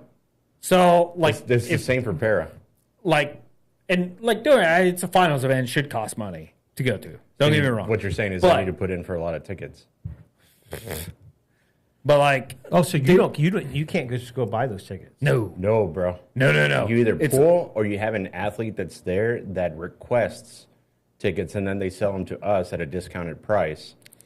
When for my final session and for my mixed team session, I had requested, I think it was like 6 and 6, and if I don't use them, I get flagged. So luckily, I found people to go and watch those events and stuff like that. But those events were sold out even before the opening ceremony started. How many tickets you talking about? How many do they sell? Oh, I don't. Depends on the venue. So like Paris was, I think the stadium fit 8,000 seats plus another 2,000 or 3,000 standing. Yeah. And this LA is going to be a lot bigger. But you'd think that, bro. Okay, so say there's 10,000 seats available. Yeah. They were still $400 a piece. Yeah. For the granted able body. But like we'll say the para is going to be the same. Even if para was half the price, that's $200 a butt, and it'll get in a 10,000 seat arena. Yeah, it'll get full. Like that's a lot of cheddar. Yeah, that's crazy. And that's that's just per finals. You got to remember, we have 6 sessions in para. Having been a guy that's watched a lot of fucking archery and didn't want to, I would much rather watch the para guys shoot than watch the able-bodied guys. And it's all going to be at night in L.A. Oh, really? Yeah. It's going to be at night so that the whole world can see it. I would much rather watch you guys shoot than watch the able-bodied guys. I thank you. Like, it's way more entertaining.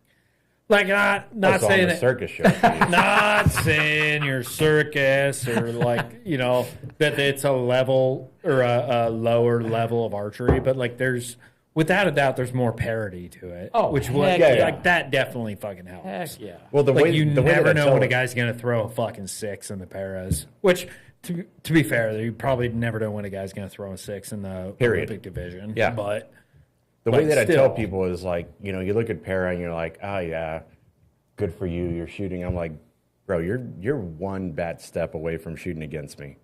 Like, you are one traffic accident from shooting against me. Bro, so realize that you could be the top athlete in the world. And we had an example of that in Paris. We had Damien from France. He was an Olympic archer, went to Atlanta 96.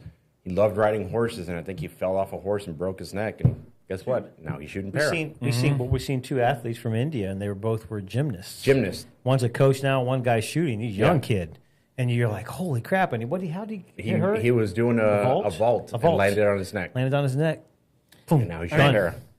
I mean, that's just shit. Just luck more than anything. Yeah. Which, I mean, I would argue, other than unless you were born with whatever dependency you had. Like, well, the majority of para, that's probably a lot of what you guys are. Yeah, you're going to see you're probably a lot more, of former athletes. You're going to see a lot more accidents than like birth deficiencies in para. Yeah, because I mean, a lot of guys. I would assume, like, I don't know if you were an athlete. Well, I mean, I knew you were an athlete before, but I doubt you were probably with Olympic aspirations. But 0. Well, but wasn't like the girl somebody that was a 17-year-old kid that got in a car accident that had Olympic aspirations? Yeah, he was an Olympic gymnast.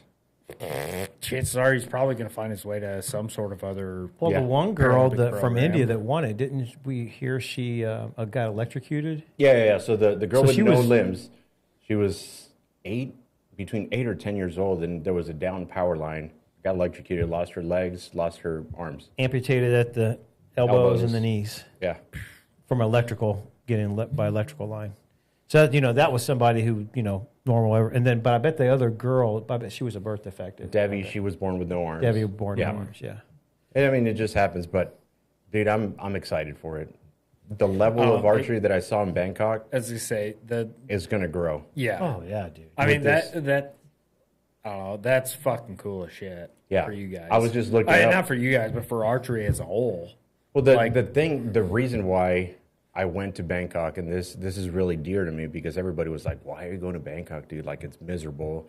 It's a long trip, and this and that. And do you really want to go?" And I was like, "Look, I'm part of the World Archery Americas Committee, the para committee, and we fought and pushed and bitched and complained about we need a series that rivals the World Cup or is somewhat equal to the World Cup." Yeah. Guess what? We sent it up to World Archery. They loved it. They approved it. And I looked at people and I was like, I'll be damned if I was one of the voices that requested it, and I'm not going to be there to support it. So, yeah, I went. I suffered. I sucked through it. Dude, but you know what? I came out learning a lot. I think if you guys, like, I don't see why your guys' event wouldn't be as viewed, if not more viewed, than the able-bodied events would be. Yeah. Like, to me, watching, like, I may sound like a butthole when I say this, or like a para not ableist, whatever, but like watching you guys shoot a bow is way more impressive to me than watching like Matthias or Mike or Sarah Lopez because you're expecting Brady them to Ellison. Do it. Yeah, like I love and appreciate what all those guys in the able-bodied division do because I love like high-level sports, regardless of what it is. Like, I was a fan watching Rory win the Masters this week and Scotty coming back to one stroke back to get second place at the Masters. Like, I think shit like that is super impressive. Yeah. But to watch somebody that doesn't have full functionality of their body be able to do something that is equivalent to what somebody that does have full function does is way more impressive. No, it's got a level of inspiration. I mean, even I get inspired by seeing other people, and I'm like, man, what do I have to bitch about when this person is worse off than me and going through life and killing it? You have a way better microscope on it than like Scott or I would have on it. But don't let Bridger talk all rainbows and unicorns. He was pretty pissed off when he found out he was shooting against me in 2017. He was like, I should have gotten a first round bye. I'm like, bitch, do you know who you're shooting against? You have a first round bye. Listen, bitch, I was mad because I shot like an asshole Like on a qualification. butthole, exactly. I was mad because I got a shit qualification. My 40% of my USAT ranking was a shit qualification because it was like a 9 or a 10. Dude, instead of a 7 or 8. Bridger goes and shoots like a 148. I shot an 82. That was hilarious. But here we are on a podcast 9 years later. Yeah. Who would have known?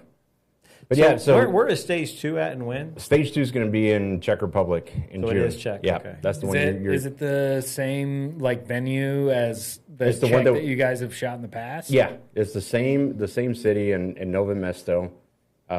It's the same thing.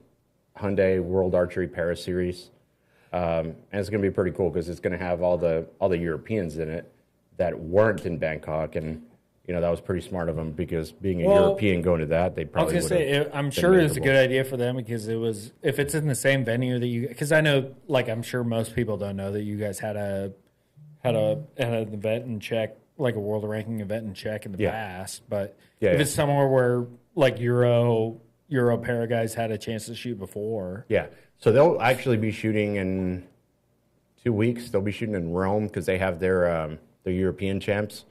We have our Pan American champs in October in Peru. Mm-hmm. So they'll shoot in Rome, and then in June, we'll all meet up in Czech Republic. And it should be a good crowd. We'll see how Is that the culminating event? No. So we've got Czech Republic in June, and then we don't have anything until September. Are you guys doing like a finals the same way? That is what is unknown right now because September, the first part of September has an event in India. There was supposed to be one in Chicago at the end of September, but that one got canceled. But then October, we roll into Santiago, Chile. That's another stage of the Para World Series. And we also have the America's Cup. So it'll all be rolled into one. Mm-hmm. After that, we roll into Peru for the Pan American Champs. And then in November, again, seeing how the world is at that time, there's Dubai. And Dubai was the last stage of the Para World Series. I mean, me, it's a spectator, obviously. I still have all 4 of my limbs and functionality. Yeah. But, like, I would be disappointed as a spectator to not see you guys have, like, a finals culmination event. Yeah. And I think that's going to eventually come. I mean, if nothing else, like, I don't know if, like, after your event, like, having just a secondary tournament. Either a secondary tournament or if it's not like, to me, like like as a guy that's been to and won finals, like I would want it to be its own event. Dude, that was my dream. That's what I wanted. If it were me, I would want it to be its own individual event where only these amount of guys got invited and it's only match play and like, hey it. man, like and no qualifications. No. So like you're ranked like by what you won, what you scored. World Cup final was the way the match play was seeded was based off your World Cup points. Yeah. And I guess now it's different for able body than it was when I won. But like now, if you win a leg, you get an automatic berth. Yeah. How did you get into finals? It was only points. Okay. So you could win. You could win a. It was so unlikely. But like you could technically win a leg and not make it. But you got so many points it was virtually impossible. But like if you went to Shanghai, which was always the first event when I was in, and didn't go to the rest of them, like chances are you'd be ranked like 5 to 7. But like the home country always got an automatic berth. Yeah. And then, so it was basically top 7 always made it in World Cup points. But the match play was ranked, like if you were first, you always shot against the guy that was from the home country. Yeah. So, like, the year that I won, PJ was number 1, and he shot against, oh, shit. Was there anybody I from feel bad. Switzerland? Yeah, there was. He's been a pro for forever. I can't remember his name, but he shot against the home country guy, and I was 5th, so I shot against number 4 in my event. So my first match was against Sebastian. Oh, I shot against the number 4 guy in points for the year. Yeah, Sebastian was no joke. Like that.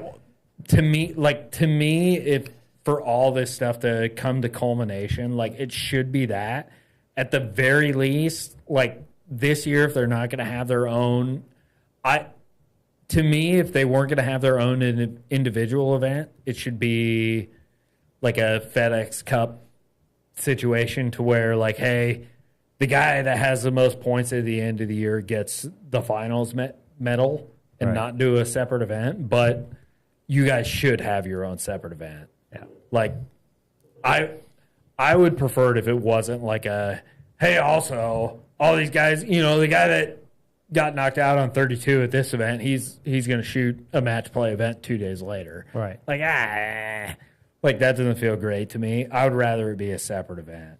Yeah. But, again, that's as a spectator. I'm sure Jason, if you were in the shoes of the guy that got knocked out on 32 but won the second or third event, you'd be like, hey, motherfucker, like, why don't I get a shoot? Yeah. Where am I at? Yeah. Yeah. But, like, as a spectator, I would like to see it as a separate event, which, I mean, I don't know what World Archery's budget is, or, whatever host country's budget would be for, I don't know what the amount of dollars that World Archery gives to the organizing committee for the hosting event would be, but, like, to me, I think it would be more appropriate for you guys to have your own separate Finals. para World Cup final. Yeah. I think that'll eventually come. And I genuinely hope it does. Like, It'll that would eventually be come, and I'm the thinking best thing for you guys. Yeah, I'm thinking it's going to be like a Vegas, where they have the Vegas shoot and then the Indoor World Series Championship. Yeah. Which they didn't this year because it was all points. But it'd be cool to have that separate show. Kind of like we had that secondary last chance qualifier in Dubai. Yeah. I mean, that's kind of on that subject, I did think it was disappointing they didn't have any sort of secondary event. Yeah. So the Vegas finals, the World Archery finals in Vegas it always seemed like it was well attended. Yeah, you had a lot of people there. Dude, there's a fuckload of people that would show up for that. Like, damn near the same amount of people that would show up for the Sunday night shoot down. Shootdowns, yeah. Or the Sunday night shoot off that would show up for the Saturday night shootouts. Yeah, I have 2 names for you. Detmar Trillis or Joris van der Ven from Switzerland in 2014. For what? The guy from Swiss. A guy with the last name Trillis. Oh, it wasn't. Or van der Ven. It wasn't Dietmar. It was Trillis. It wasn't Dietmar. Okay. It wasn't Dietmar, why? Dietmar Trillis was from Canada. Oh, there you go. So The most the best thing I could say about Dietmar was when he used to be the Carbon Express guy. He was their pro staff coordinator, and his thing about selling Carbon Express nanos as opposed to Pro Tours, which were the only 2 like outdoor compound target arrows, was it doesn't matter if you cut them from the front or the back. Just don't cut them from the middle. It really fucks with the spine. What? Dietmar's the guy that shot the scoreboard at a World Cup. Really? I think Mikey's done that too. At a World Championships in Netherlands, I think. Yeah, Dietmar did it first. Yeah. Never mind. ChatGPT is all screwed up. It was giving me other results because they had Steve Anderson in there. A couple other people was saying they from Switzerland? No, Steve Anderson's from USA. I know. I mean, Dietmar's from Canada. I know. That's what I'm saying. ChatGPT has been drinking more long tab than we have. That shit like that is why I give Courtney shit about listening to ChatGPT or whatever. But I consulted with ChatGPT. Hey, some of the stuff is pretty legit. And ChatGPT is telling me move on to the next subject before you guys run this into 3 hours. Listen, how long is it? 155. Oh yeah, we gotta quit. I asked ChatGPT about what the best Call of Duty Warzone setup was, and it gave me stuff from like 3 years ago. Stuff that doesn't work now. That's how I know ChatGPT is not right. Bro, just play PUBG. That's from like 8 years ago. Yeah. Old news. So yeah, Bangkok sucked, but it was good.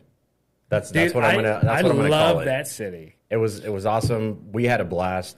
I mean, I'm so jealous you guys went there without me because I fucking love that. dude, the food. Yeah, the food there is my god, and the cost. Unbelievable. Like we went to the mall one night. Remember?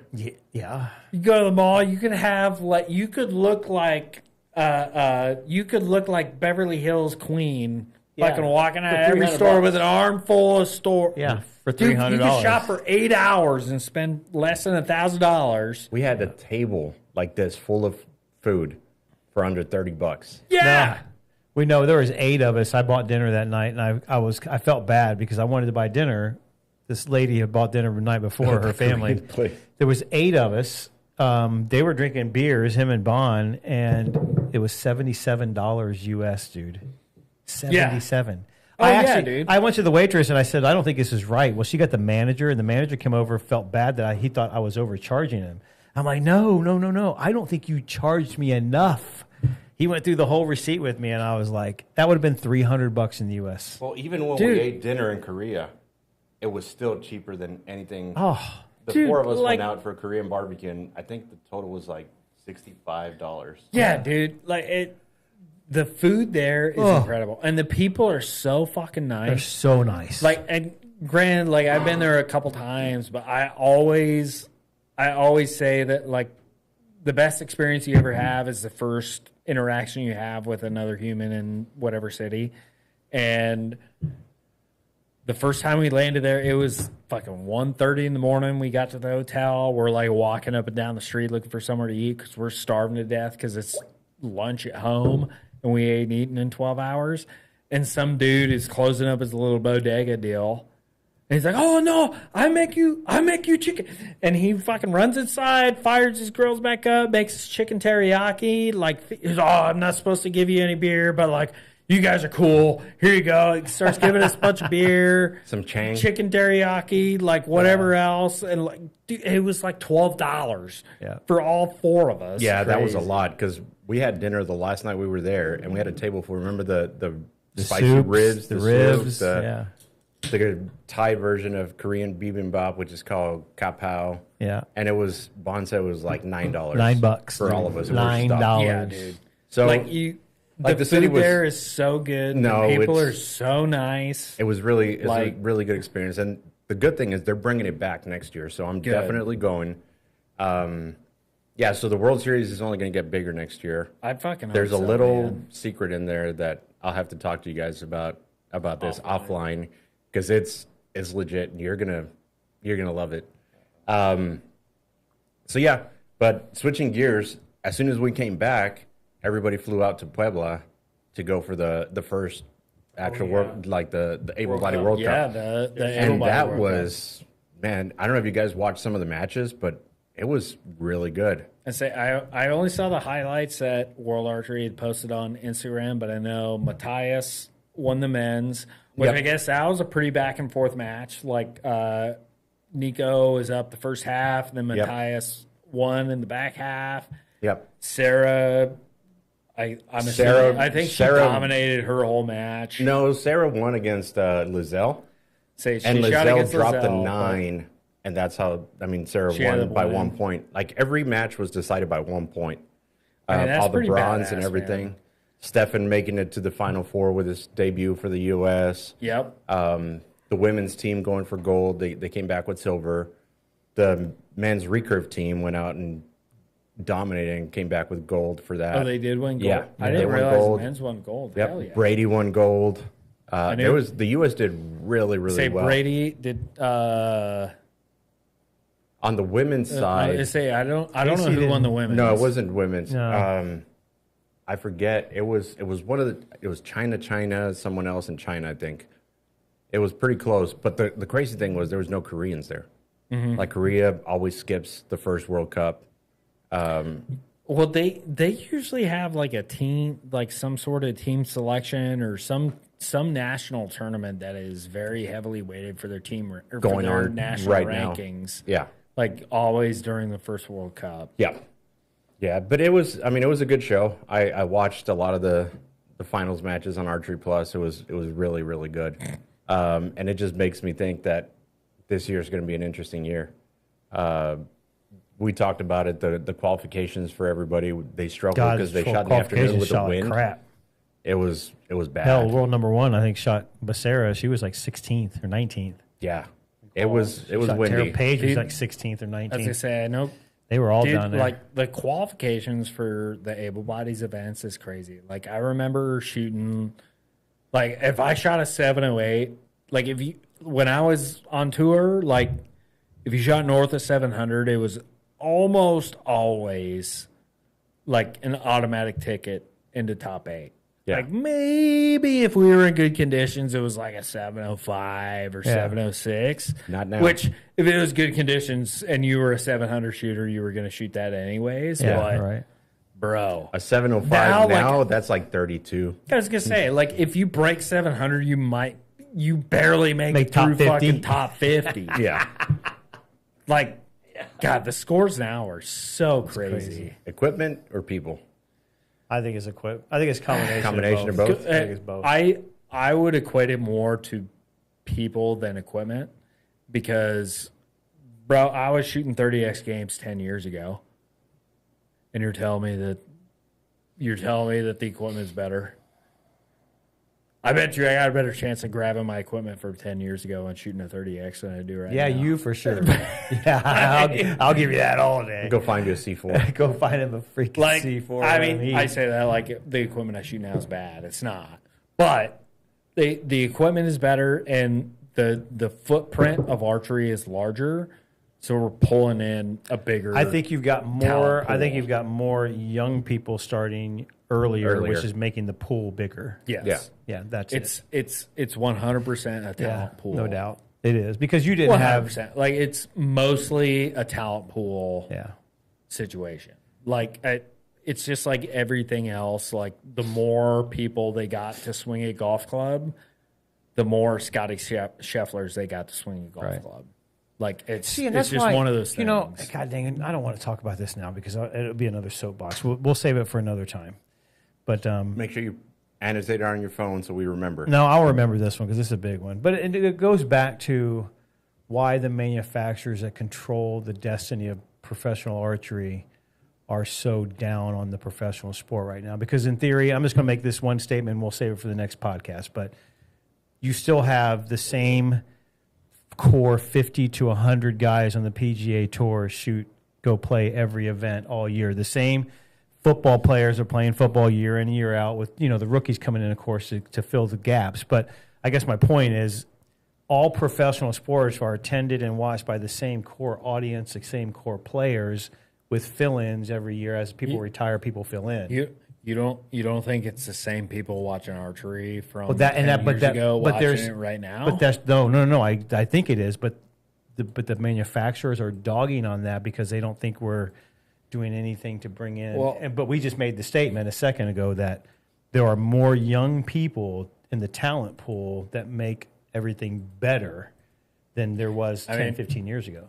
I mean, I'm hoping you're not like jumping on your soapbox here, but my defense of that or my thing with that would be more like, I think it's more on, it's probably an even spread between manufacturers, organizing committees, and media of not highlighting how impressive what it is as professional archers we're doing. So let me ask you a how question. impressive that shit is. And I agree with that, but let me ask you a question. And this is the kind of subject matter that I want to talk about in the next podcast. But do you think that because there's a NASCAR tour that it impacts the sales of Toyotas, Fords, and Chevys? No. Okay, hold on. Hold on. Do you think that because there's a PGA Tour, does it increase the sale of Ping and Titleist and whatever? Yes. Okay. Do you think because we have baseball players out there that it increases sale of Rawlings bats, Wilson gloves, Rawlings, so on and so forth amongst the youngsters? Yeah. Okay. Because that's the $1 million question. Because I think that there is a thought now that TAC has more influence over the common archer and from a sales perspective than professional archery does. I mean, I would agree with that because every guy going to TAC is paying 100% retail for all of his shit. And all the guys going to a competitive archery tournament, I say competitive archery because it's pretty broad across ASA, USA, NFA, and whatever else, IBO, I guess. Like, most of those guys probably want a discount because they think they're good in their local area. Yeah. Which, I mean, I have always been against the local ASA or the local shop pro that gets his shit at cost. Like, I do not like that model.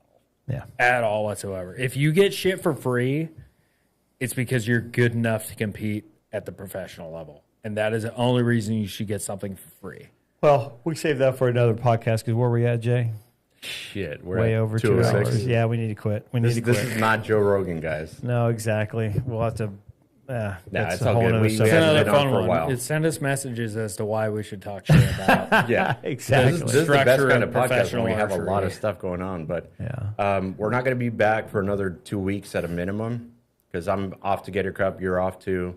I'm leaving in 4 days for Break the Barriers, and then 2 Scott's weeks later here by himself. No, I'm off to Minden. But when I get back, he's off to Minden. Yeah. You're off to Reading. Reading. So we'll reconvene. Oh, you're going from Break the Barriers to Reading? No, there's a weekend in between. Oh, okay. Minden's in between, actually. Yeah. Gotcha.